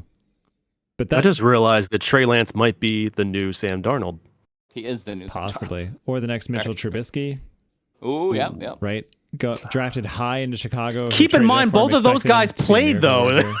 That's true. We at least know what they are. Right. Right. That's true. Like I'm trying to think of another quarterback that got drafted so high but never played. I mean, Jordan Love got drafted in the first round and he hasn't played. But the Packers, like, they finally said, "All right, I guess we'll use our first round draft pick from 4 years ago." Yeah. Can we just take a second to talk about how the Cardinals sold Kyler Murray's whole team while he was at home? I know. With Speaking of the feeling bad sneezy. for a quarterback, man. Can we just feel bad for Kyler Murray? I'm sorry, I don't feel bad. I don't feel bad for Kyler Murray. I don't. I mean, I feel a little he has a bad lot of for money. He has a lot of money. That's true. That's true. But and he's so So short. that's the criteria. If they have money, we don't feel bad Hey, for he's them. rich. We don't care. What rich prick! I have no empathy for that Oh man. man. Yeah, pretty much I anyone that actually- makes more money than me, I don't have empathy for them. Yeah. I don't know that I feel bad for him, but the Cardinals are so very much obviously So badly tanking. mismanaged. So badly mismanaged. They really are, and it's strange to see them already kind of moving on from Kyler Murray while he's still there. Oh, did you hear the what's that? The USC quarterback? What's his name? Caleb Williams or something Yeah. like that. Yeah, that's what they want. Supposed to be the first round draft pick, and it came out today. It's like, yeah, we might play another year at USC. Yeah. Well, you know, he's that's seeing part of the what's change with happening. the NILs. Yeah, Yes. you Yeah. can make money in college now. Sure. My question is about not Carolina Cardinals. They have a rookie head coach in Jonathan Gannon, who I've already brought up as despised, and he's a weirdo. Go check some social media on the stuff he says and does with his sound effects, and I guess I'm not really one to throw stones. But anyway, my point being that I was shocked to find out that they gave him a 5-year contract. Are you serious? That's what I found. Doesn't unless it was surprise lies me. on the internet. Okay. And I'm Doesn't I'm surprise me. Caleb Williams or whatever his name is, and they get the first pick next year, yeah, I'm going back to college. This is the same organization I that don't wanna hired be a Cliff Cardinal. Kingsbury. Shit. This is the same organization that hired Cliff Kingsbury to whatever big deal that they signed him on, like zero experience. Mm-hmm. Are we So sure? not time. surprised. Are we Again, sure by a he's lot. not? This is gonna be a long show. It's gonna be a Mark. long show. Are we sure Good thing that? I've You're Coach trying to Smith do is 32 teams. I know. There's a All right, lot. let's move on. There's definitely a lot. All right. All right. Jeff, you went a little bit out of order too, but it's okay. I think we all You're agree on the supposed- Niners for that one, though. You're supposed to do NFC North next, but Oh, I'm sorry. I didn't even know that. that's Yeah, right. It's fine. Well, this is what Just comes make sure you from, do it second. Well, we it's don't only do two. one One division or the twice. other, Mark. Yeah, it's one it's or the fine. other. I didn't think there was an order. All right. So the Look, AFC South made a lot of noise this offseason. The loudest noise came out of Indianapolis with the latest evil supervillain, owner Jim Irsay, proclaiming that Jonathan Taylor is worthless. The saga is still going on as the running back has demanded a trade, but is currently on the physically unable to play or PUP list. Meanwhile, most experts are looking forward to the rise in Trevor Lawrence's play, especially with the Jaguars acquiring Calvin Ridley recently off his suspension for gambling. The Texans arguably won the NFL draft by getting C.J. Stroud and Will Anderson Jr. with the picks numbers 2 and 3. And finally, this is a reminder that the Titans are also in this division. So everyone, Public service announcement. will anyone from the AFC South surprise us this year and maybe even win a playoff game again? I feel like people are still sleeping on Jacksonville. They're good. It's Jaguars, baby. I know. Doug Yes. Peterson, man, he's a Super Bowl winning coach, right? And adding Calvin Ridley to that, if he's still got it. I know. Oh, he's still got it. That's dangerous. He's still got it. Calvin Ridley's still got it. Tank Bigsby is for real. They've got a feel good like- team. What a name, too. I feel for like a the running back. D-Hop, Travis Etienne. the D-Hop, Derrick Henry Titans are more than meets the eye, honestly. Really? Yes. Prove it. They do. Who's their have- I don't quarterback, John? know. I know. Who's their quarterback, John? The skill I mean, players. somebody are all will there, throw but- it to. Again, we said this about the 49ers for a while. You could throw it to DeAndre Hopkins and he'd probably catch it. Yeah, but the 49ers are much more complete roster compared to Tennessee, I think. Especially Yeah, defensively. That being said, I really just another owner wishful thinking, and I want the Titans to score a lot of points. Who's on your fantasy team? Derrick Henry. Derrick Henry has to score a lot for me to be a happy soldier. But Oh, I mean, he still will. I don't know if that translates the to a lot of whole wins. league is a mess except for the Jaguars, and so I mean, I feel really bad for Anthony Richardson talking about feel bad for millionaires. The Texans are Yeah. pretty terrible. I mean, they're all pretty terrible. It's a pretty terrible division. The Jaguars have had the first round or first overall pick in the draft multiple years in a row. Multiple years. That's had to pay off at some point when you get a Right. real coach. Yeah. I mean, they got a quote unquote generational talent in Trevor Lawrence. And now they've got him a number one wide receiver, Mm-hmm. Christian Kirk.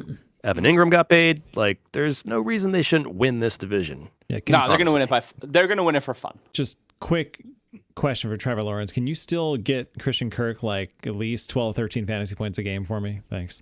No, he's going to be throwing. Pete, he's going to be throwing the ball entirely to Evan Ingram because the NFL has a tight end. No, he's going to throw it to damn it. Calvin Ridley. Yeah, Calvin Ridley. Calvin Ridley's going to get a lot of catches. Well, Evan Ingram all day. You know what? I think they're all going to get fed. The I resurgence actually think of they're Evan all Ingram going to get fed. now that he's not a Giant. When's That the was last just- time he we've just had to seen get the out of New York. Jaguars as a just like launch lasers all over the field team, man? This is Yeah. kind of fun. I mean, this could potentially be, and this might be a little bit too much.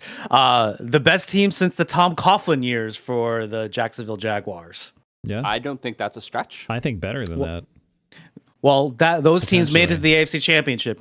So They did. I mean, between the Titans, the Colts, and the Texans, they might win 5 games. So I think the Jaguars are going to come out with Jackson DeVille in that American flag thong.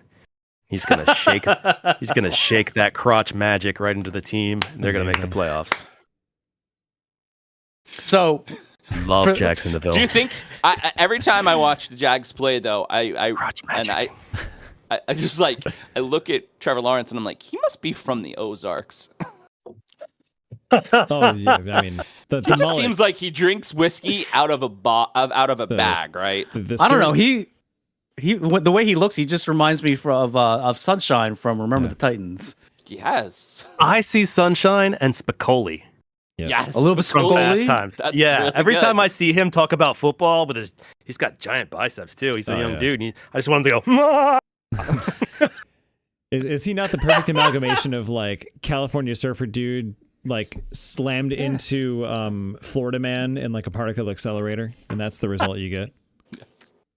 Could be. Speaking of the new of the Good Place, by the way, Blake Bortles, baby, Blake Bortles. Oh, right. Bortles. Oh, how is he doing these days?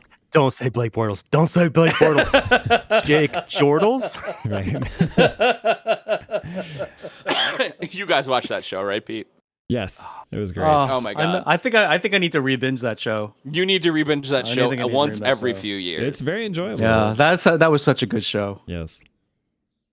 Holy Alright. fork and shirt balls. All right, so I'm guessing we're all in the Jags to win I mean, AFC it's South. the only team that's Yeah. going to win games in the AFC South. Yeah. Actually, Arguably the worst division in football. arguably the Mhm. worst division in football. Can we talk about the next worst division in football, though? Go ahead. Is that a Wait, segue how about into we do John? this? It is time for the next topic, okay? And it's funny that you said that because I wrote my intro for the NFC South like that. So now we travel from the best division, the NFC East, to the worst division. In its 21-year history, it has been mostly unpredictable, and maybe that's the way they like it. The 23-24 campaign marks the first time that all 4 teams are rebuilding, which should leave us with some football. I think the Falcons and the Bucks are entirely forgettable this season, even with Bijan Robinson. And while the Bucks are hoping to stay relevant, the Falcons and the Panthers are in full teardown mode.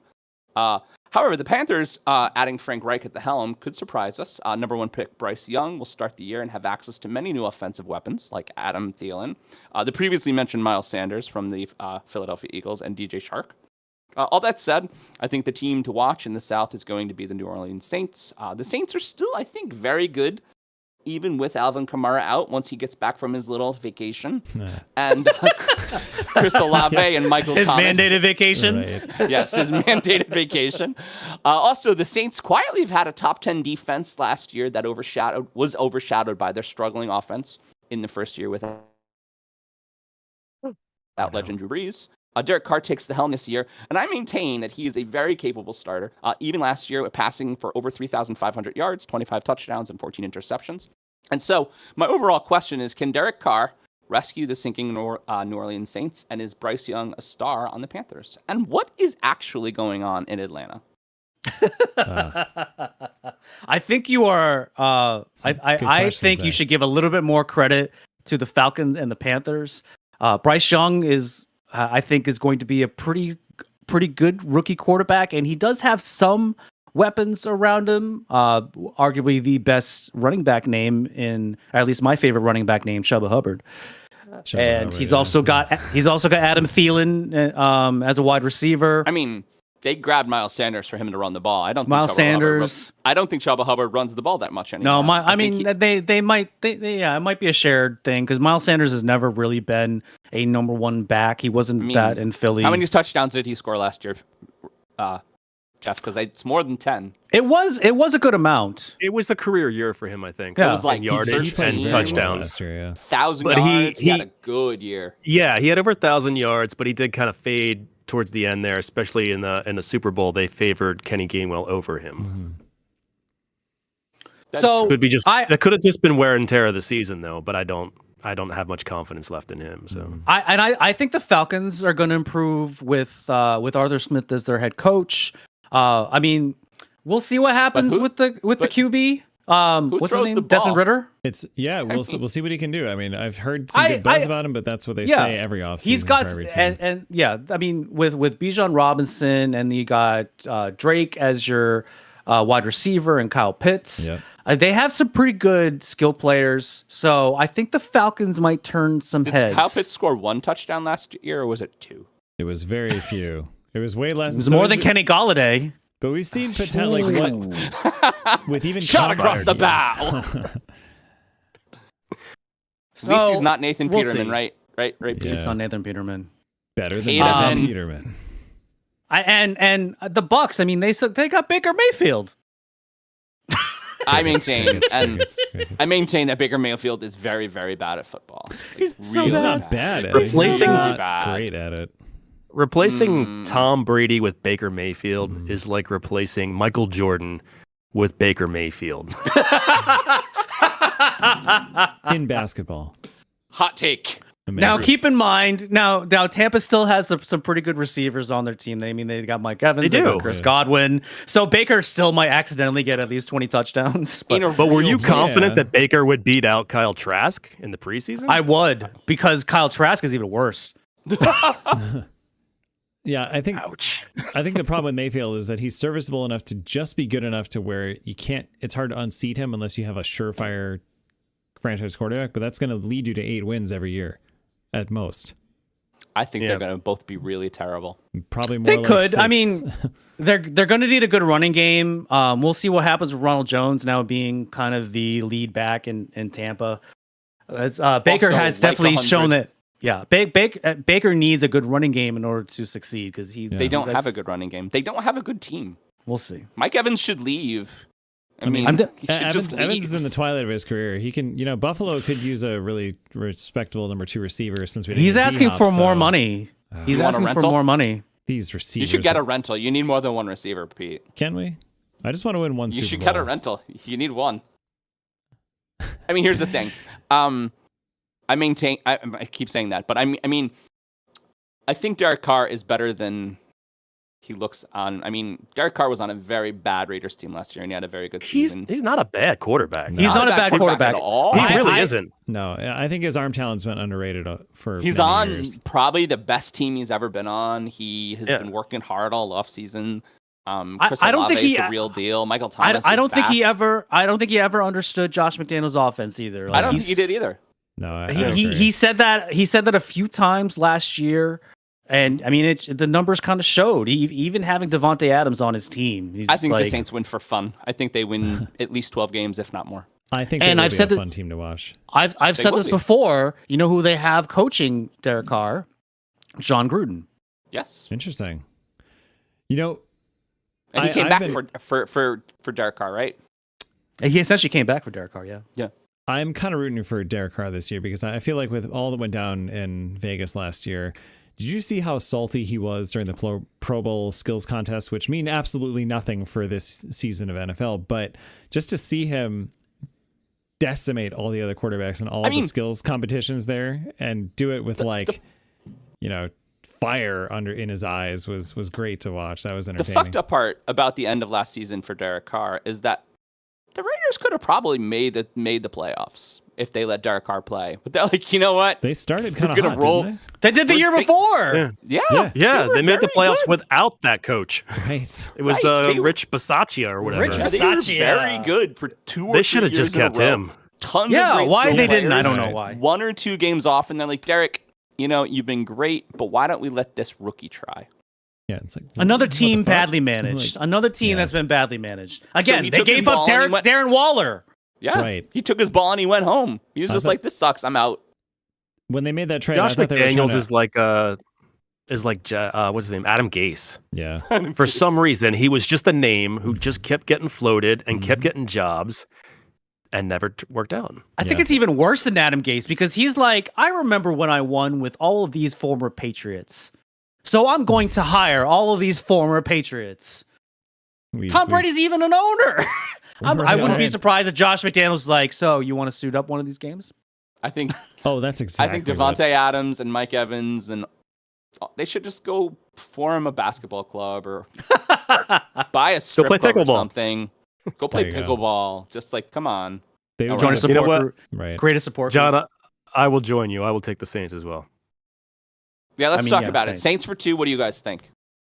Saints. Yeah, I'm hot for the Saints too. What did I write down? I think the Falcons are going to be a surprise playoff contender. You think Let's they're see, going to I make the wrote playoffs? Okay. I think the Falcons are I wrote so Saints at I 10 and don't 7, think so. Panthers So- at 9 and 8, Falcons at 7 and 10, and the Bucks at a measly 4 and 13 because Baker Mayfield is really bad at football. Yeah. An interesting fact for the last, I believe it's at least been 16 years. It could be more than that. There have been at least 4 new playoff teams every single year. Mhm.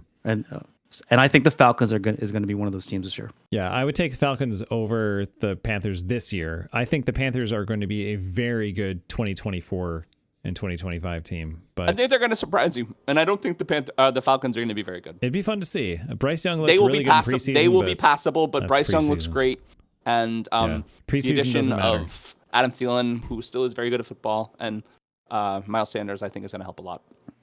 We'll see. Ritter is the most interesting thing to me because they have to know what they have in him now to see what they do next year at the position. Yep. But it's interesting. I think he went in the second round, He was fairly and early. someone. I want to say It if he was was more than way- that. It was way earlier than I thought. And then Sam Howell, who's also a starter now, went like the 5th. And I feel Yes. like Sam Howell has a better chance to be a starter next year than Ritter. That's just where I'm at. But Interesting. I would agree with Okay. that. I would agree with that. All right, Pete. All right. Do you have a next topic? So do. let's travel back to the AFC, to the West specifically. back in time. Yes. So the Chiefs are probably going to win, and that's it. Next topic. Okay, fine. I guess I should say more stuff. So things actually aren't all 2014 rosy. in the 4th, by the way, right? By the way. Yeah, they're ahead, but things are not all rosy at Arrowhead this season, as surefire Hall of Famer Travis Kelce hyperextended his knee this week in practice and had to miss at least tonight, with potentially being a more serious injury. You never know how these things can play out when swelling goes down and they can get a better look at things. Hopefully he's okay, but I don't know. I've seen worse things happen to people. So, You've seen some shit. If things go bad with this injury, will this ruin the Chiefs' chances at a Super Bowl repeat? And who in the West has a chance to capitalize on this should Kelsey miss additional time? We're still waiting for Herbert and the Chargers to take that next step and win the big, huge games that count, which never seems to work out for them. Denver suffered a horrible season last year. Hackett can't hack it, but has a new coach trying to revive Russell Wilson for one last ride. And the Raiders, well, we just... So I'm not sure what to make of them this season. We've already kind of talked about them. So, gentlemen, what does budge the needle at all in the West, or does it just always run through Kansas City forever? I mean, it's the Chiefs. The Chiefs are obviously the belle of the ball in that division. Sean Payton's Denver is interesting for me. They can't do much worse than they did last year with Sean Payton at the helm, right? That is true. I mean, Russ isn't bad, right? Like, I don't know. Russ of last year was garbage, but the last 2 games or so that he played with a different coach, he showed out. Yeah.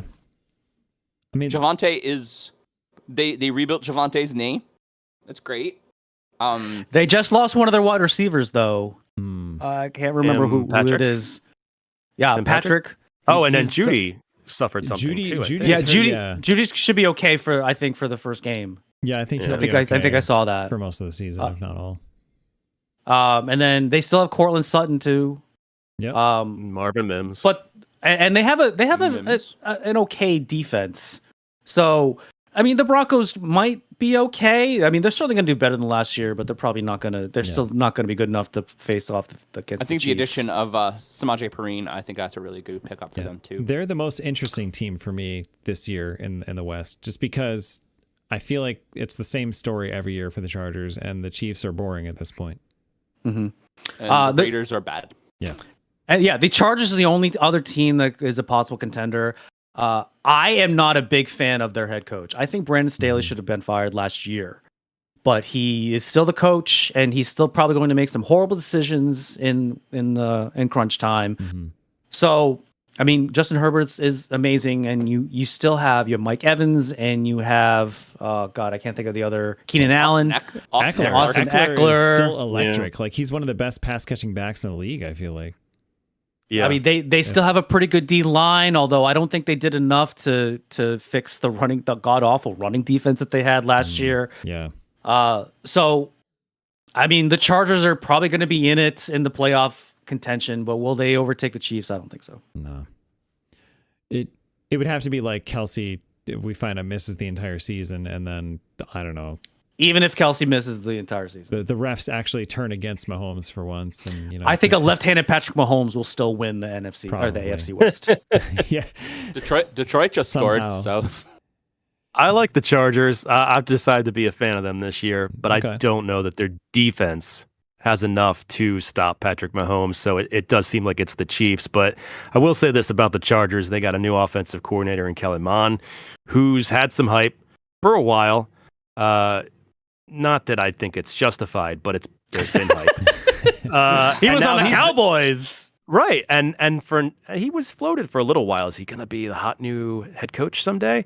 Well, maybe at the Chargers, if they decide to get rid of Staley, next year we see him ascend. It's possible. Oh, if he does, that would be great. It's possible if he has a really good year and gets the most out of Herbert this year, they may end up making that transition next year if they don't win enough games. So I don't think that's enough to take over the Chiefs. Obviously, they're not there yet. I don't think anyone in this division is. Also, and that's very young for a head coach. He is. Oh, yeah, he looks like a ventriloquist dummy. He's super young. Yeah, he's just want to put him on my lap. Yeah. 35. That's the whole thing.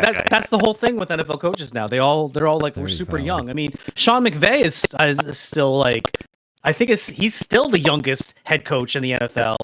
And he was, that might not be true anymore, but I think last year he was the youngest NFL head coach, and he was that way when it was like 4 years ago when he initially got hired by the Rams. And Nick Sirianni's not afraid to cry. So. This is nothing new. Lest we forget, John Madden himself was in his 30s when he coached the Raiders to a dynasty. Yeah. That's right. He at the time, everybody thought it was batshit crazy that he was the head coach of a football team that young. He pulled it off. It's hard to imagine him young. I know. Look back at some of that footage from like Super Bowl 11 and stuff, and oh my god, just seeing. Because even when he was young, he looked. He didn't look. Yeah, he looked the same. He's Just a had massive man. longer and browner hair. But with the tie on and all that, he looked like a gym coach or kind something. of. Like He sort of just PE. did have a gigantic baby face though, which was really funny. I wouldn't want to pinch it. No. You want to pitch his tight end? Hey, Side oh. note, Pete, I don't think that end was tight. Doug just got a touchdown on you with David Montgomery. David Montgomery just scored a touchdown for Detroit. That's fine. Wow, Detroit is actually winning right now. There you the fourth, go. And we are done. I'm not done. You're done. You're done. Your face is Your done. butt's done. Hey, all this butt talk. Yeah. Real quick, All right, Jeff. Since we know who's going to win the division, do you think the Chiefs are going to make the Super Bowl again? Before we start. No. Okay. I hope not. That was easy. All right. I mean, all right. Aren't the Bills going to make the Super Bowl, Pete? That's my hope. running out of years to do this here. I mean, you are. You're not that old. All right, Jeff, you No, ready? That depends. Can I do the NFC North? Sure. Do whatever you want, Jeff. Yes. Well, that's all I have left. So, Yeah. Yeah, that's the only division we haven't talked about yet. all right, NFC North. After 15 years, starting for the Packers, Aaron Rodgers has left the division. The Lions have been a perennial punching bag, but head coach and jacked dude Lebowski, Love it. that's what he looks like, Dan Campbell, had them on the fringe of playoff contention. The Bears had a horrific year, but Justin Fields had a bit of a breakout, enough that the Bears seem convinced he's their guy moving forward. This was evidenced by their willingness to trade the first overall pick in the draft away to the Texans. Last year, the Vikings won the division with a record of 13-4, but that was a whole Dalvin Cook ago. This year, the division seems wide open. So, gentlemen, who wins the NFC North in 2023? Lions. Jeff, we got to hire you as a writer, I think. Lions are That's exciting. Really exciting. Fast and young.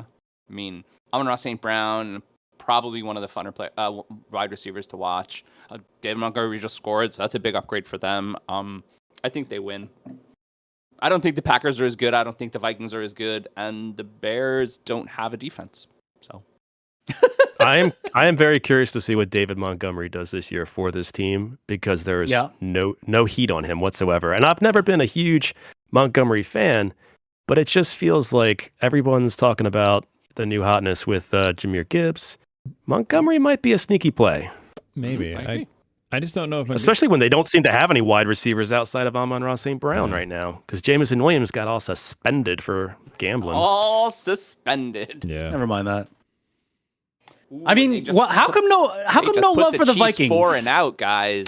The Vikings won 12, 13 games I feel last like they're year. in a weird state of limbo right now. Like they've gotten rid of a few. Really All right, good yeah, they got rid of pieces. Dalvin Cook. Yeah. They don't have Adam Thielen anymore, No. but they still have Justin Jefferson. They do. I guess they got Kirk Cousins. but I mean, Who's Think always about good it. Not a bad for QB either. 4,000 yards a season and 25, 30 touchdowns. But They have a good they- receiving core. yeah. They have a good star receiver. of They quarterbacks drafted. on Netflix. right. They drafted Jordan Addison this past season, who seems to be Yep. he might be the real deal too. He's another one of those really flashy wide receivers that all went in a row in the draft. By the way, Alexander Madison. I mean, he has shown glimpses in the past that he could be a pretty good running back when he filled in Alexander for Dalvin Madison Cook. is not Dalvin Cook, so you shut your mouth. Honestly, yeah. he is not Dalvin Cook. But is Dalvin Cook still Dalvin Cook? Maybe the It Vikings. doesn't- Maybe the I mean, Vikings. the offloaded Vikings him He was a right we now. 1,000-yard rusher last year. He was. Yeah, but he ran 1,000 yards last year, and the Vikings we remember has Dalvin Cook. And then not to say that you can't replace a 1,000-yard rusher, but it's not Alexander Madison. no. But I mean, It's not, because physically he doesn't profile the same. He's more to me like a Jamal Williams. Yes, He's That more makes of more sense.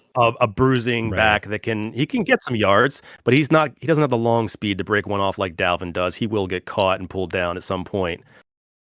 And I think Ty Chandler has the better speed, but they also just signed Miles Gaskin. So They did. They did. Yes. They did. It's another very good running back name. Right? The other thing with Minnesota is I feel like they're I'm excited for Jermichael Hasty. That's a good running back name. yes. I just feel like their record last year. I mean, even just looking at point differential was kind of a fluke. Well, that's the thing. Like the overwhelming majority of the games they won were like by less than 7 points. Yeah. Also, Justin, I first round pick Justin Jefferson in the redraft. I want Justin Jefferson to score a lot of points. I think he's still going to be fine. He's not going to have a career year again. Oh, yeah. That's just, you can't. Lightning doesn't strike twice in professional sports almost ever. But I mean, he's The problem with this division is pretty much every single team here has had a bottom third defense. Yeah. That includes the Vikings. The Vikings might be the worst out of all of them. The Vikings are definitely the worst. So the problem is that they have to use all those wide receivers and every single yard Kirk Cousins can squeeze out because they have to boat race people or they're not going to win that game. right. Great for fantasy. It's funny the Bears had a defense last year and they decided they didn't think at one point they were any good, so they sold off their defense, and then all of a sudden Justin Fields like, I think I'm ready to start playing football, guys. Right. Bad timing there. True. Yeah, the Bears, I do think will take a bigger leap this year because it did seem like towards the end of the year, the one thing they were lacking was a defense. Yeah. And that's their own self-inflicted wound, but they did get a lot of people this year in the draft. Well, and they did bring in some free agents. Sure. Yeah. Yeah. But you could make also the point that the Lions, with a lot of their guys last year, they had Aiden Hutchinson, Kirby Joseph, their safety. They're in their second year now. They added CJ Gardner-Johnson and Cam Sutton this offseason, and they drafted Jack Campbell, the linebacker, and safety Brian Branch. So they loaded up on defense. Their quarterback is still Jared Goff. Yeah. But their backup is Teddy Bridgewater. But Teddy Two Gloves. listen, you say that, but Jared Goff won Detroit last year. He won the last 3 games with great performances, and he looked really good, and they invested in him. They said, like we talked about on the show, they said that Jared Goff is our guy. And he obviously is, because they're winning. What else they gotta say? They're winning. They're winning the season opener with 4 minutes left against the Chiefs. They're doing it right now.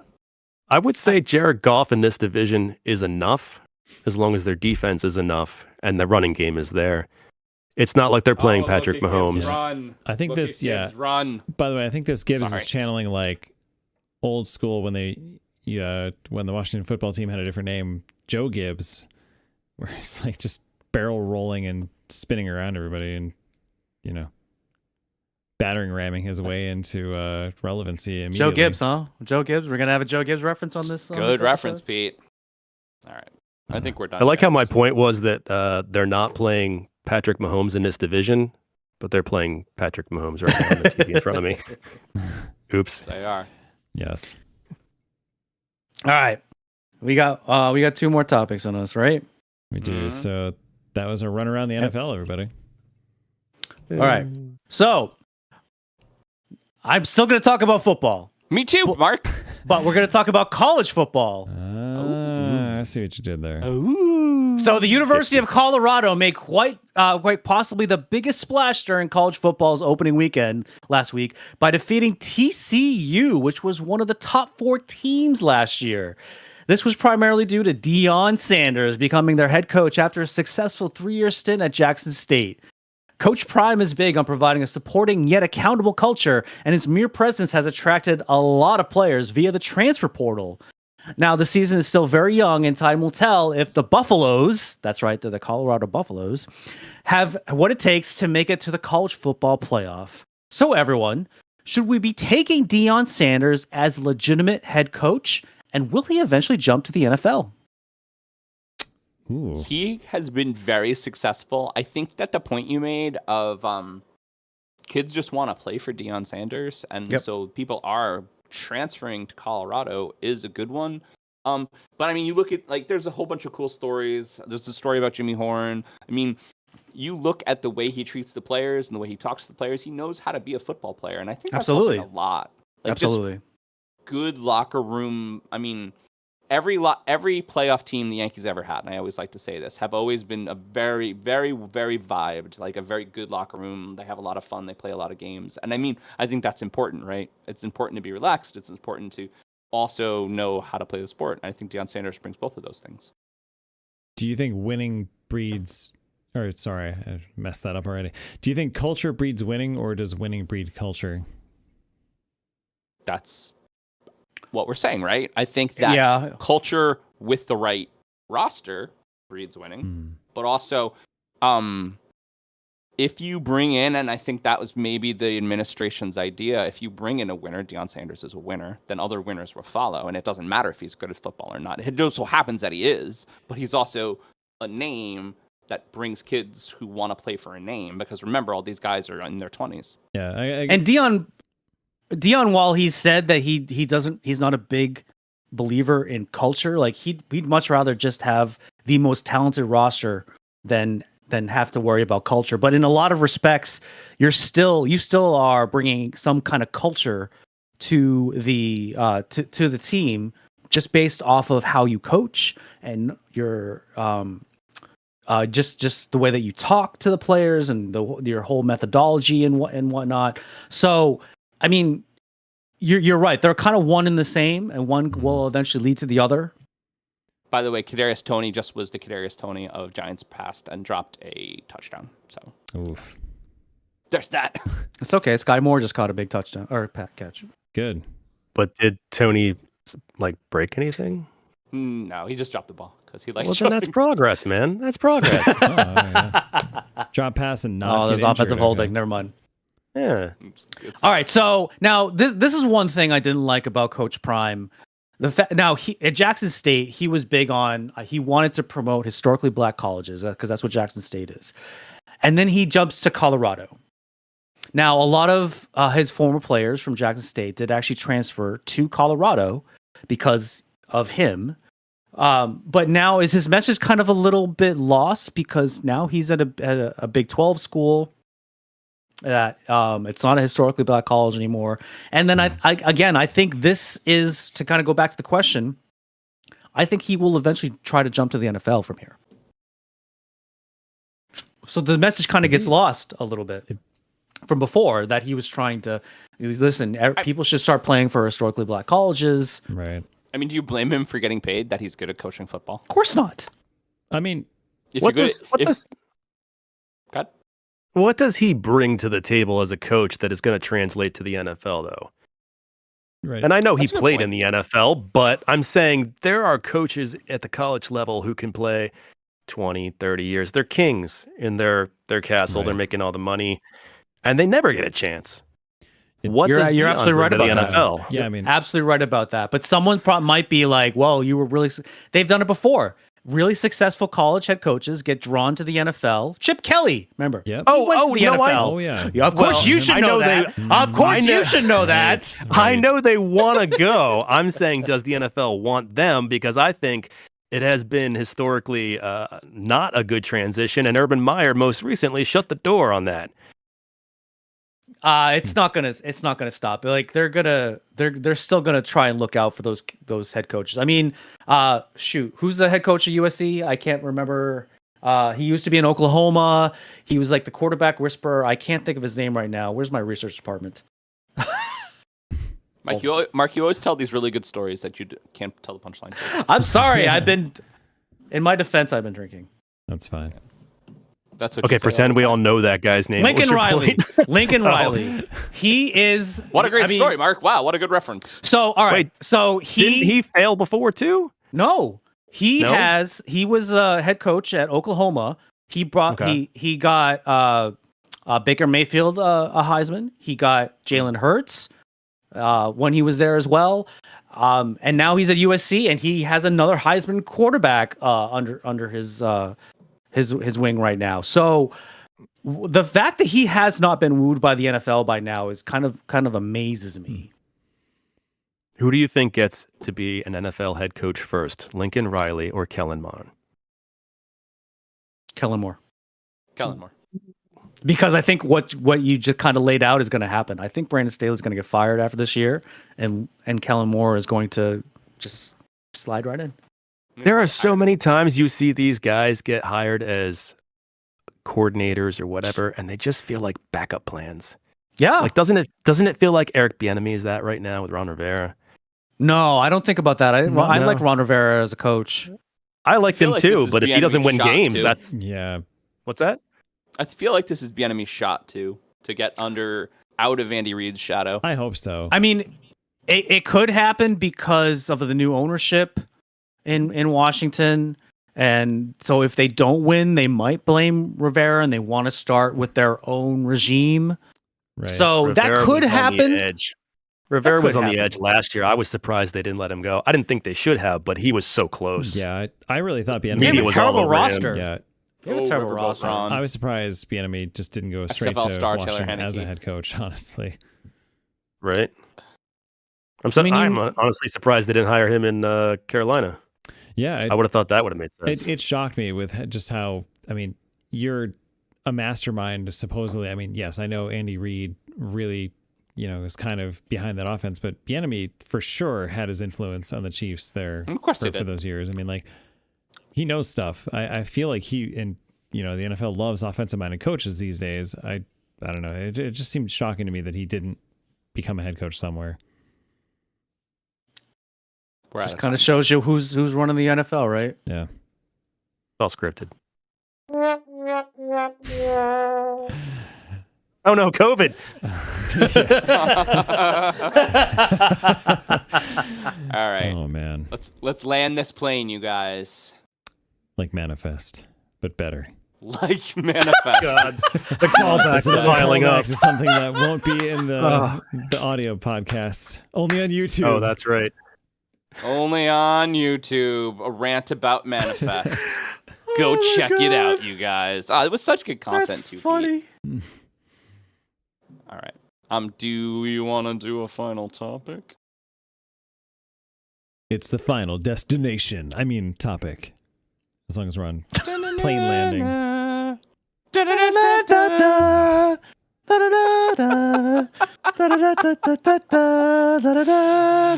the gag has become. The gag has become how much it makes you sad because it really makes me laugh. We need All right. to, you know what? We need to put that on social media. All the Pete's I know. reactions to when we. I may be smiling, I but love it so. I'm silently crying inside. Sad on the inside. Yes. Europe, call us. We want to talk. All right, and in classic John fashion, You're gonna bum us last out. topic- I am. In classic John fashion, an NFL-related last topic that will make us sad. In some sad news, ex-NFL star Mike Williams died this week at only 36 years old. Williams, who made $11.8 million during his career playing for the Bills and the Buccaneers, died from a head injury sustained while working at a construction site. The unfortunate tragedy make me think first, why did he retire so early? And also, and probably a better question, where did all that money go, him working at a construction site? And so, what can NFL athletes do, or what can the NFL, that is, do to help athletes better manage their wealth while they are playing so they can be available to them when they are done after retiring from the NFL after 5 years, in Mike Williams' case? I mean, so what the NFL does for all their rookies, they do kind of like, you guys remember orientation in college? You kind of go through all those kind of BS like little seminars, and like there was one about binge drinking and well, the NFL does that with finances. So how many people are actually paying attention to that? Yeah. Probably none. You've mentioned this multiple times in the podcast, John. What they need is The Rock, right? They need The Rock. They need Have you The watched Rock. Ba- They need Have someone. you watched Ballers yet? No, I still haven't. God, I will. It's literally the plot of Ballers. But essentially, if they had someone like The Rock, someone to actually like help them with financial planning, then we would probably avoid certain things like this. But I mean, who knows? Also, what happened? Maybe here was other things going on. You don't know the whole story. Yeah. Unlike, did you also hear this? That Antonio Brown thinks he has CTE. He probably does have CTE. I wouldn't be surprised at all. He's actually said no, guys, I have CTE. Yeah. Ex-owner of the Albany Empire, Antonio Brown. So yeah, R.I.P. NFL Albany players Empire. get a lot of hits to the head, and they probably have Empire. they have to pay a lot of. There's a lot of medical expenses that they probably have to pay after they retire, because the NFLPA doesn't necessarily cover all of those injuries. Yeah. And But I mean, Speaking of the $12.8 NFLPA, million in 5 years. that was my question with this. Yes, you talked about orientations during their rookie contracts and things like that. I feel like this is a a big opportunity that the NFLPA could do with part of their setup is to cater to these players when they exit the league. You know, where do you want to go from here? We'll set you up with career advisors, financial advisors. I feel like there could be a better structure set up for that if there isn't already. I mean, just take a small fraction of your wealth and give it to a professional money manager and never work again.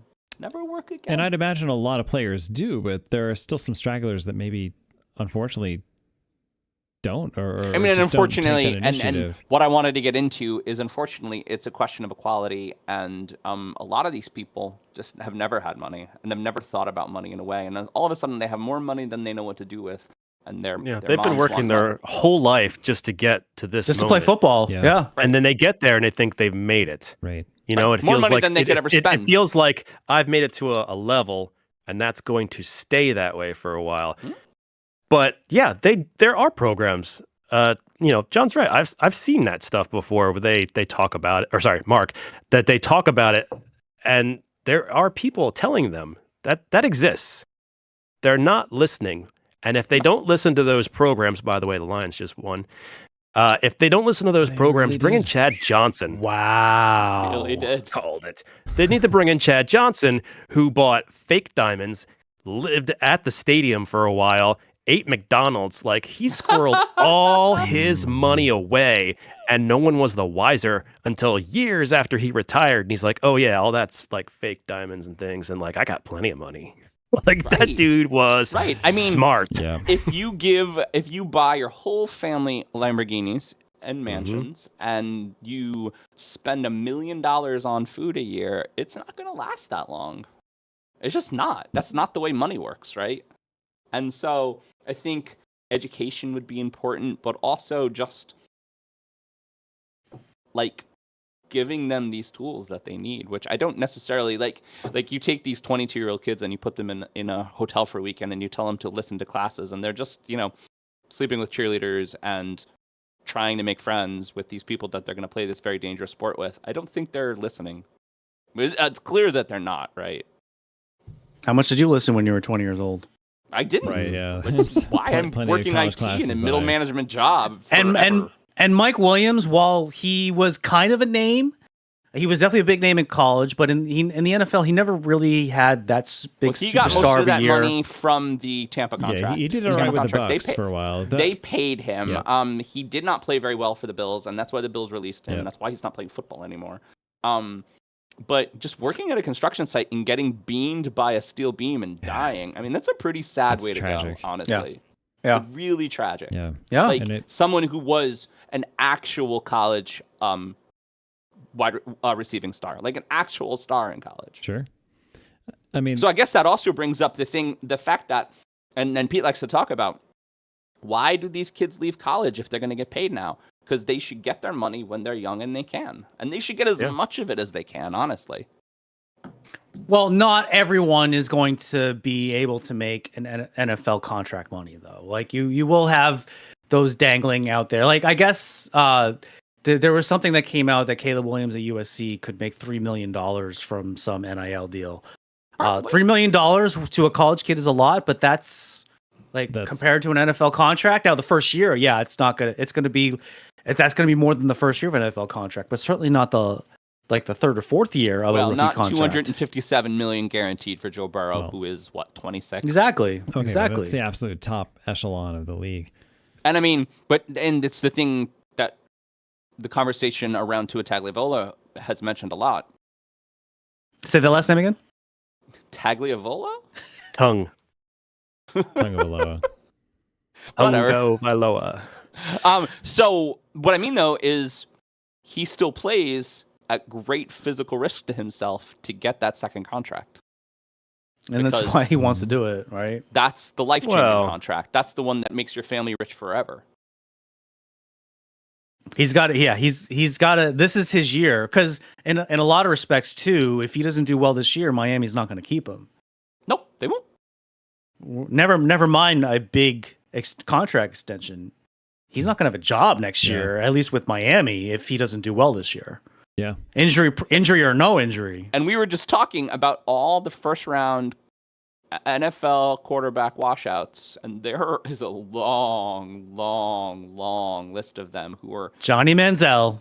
working construction sites and middle management jobs and selling cars. I mean, these guys, they just don't have appreciable skills if they don't make it. And that was their life for 22 years. Sure. Their life was football. And so there has to be another plan.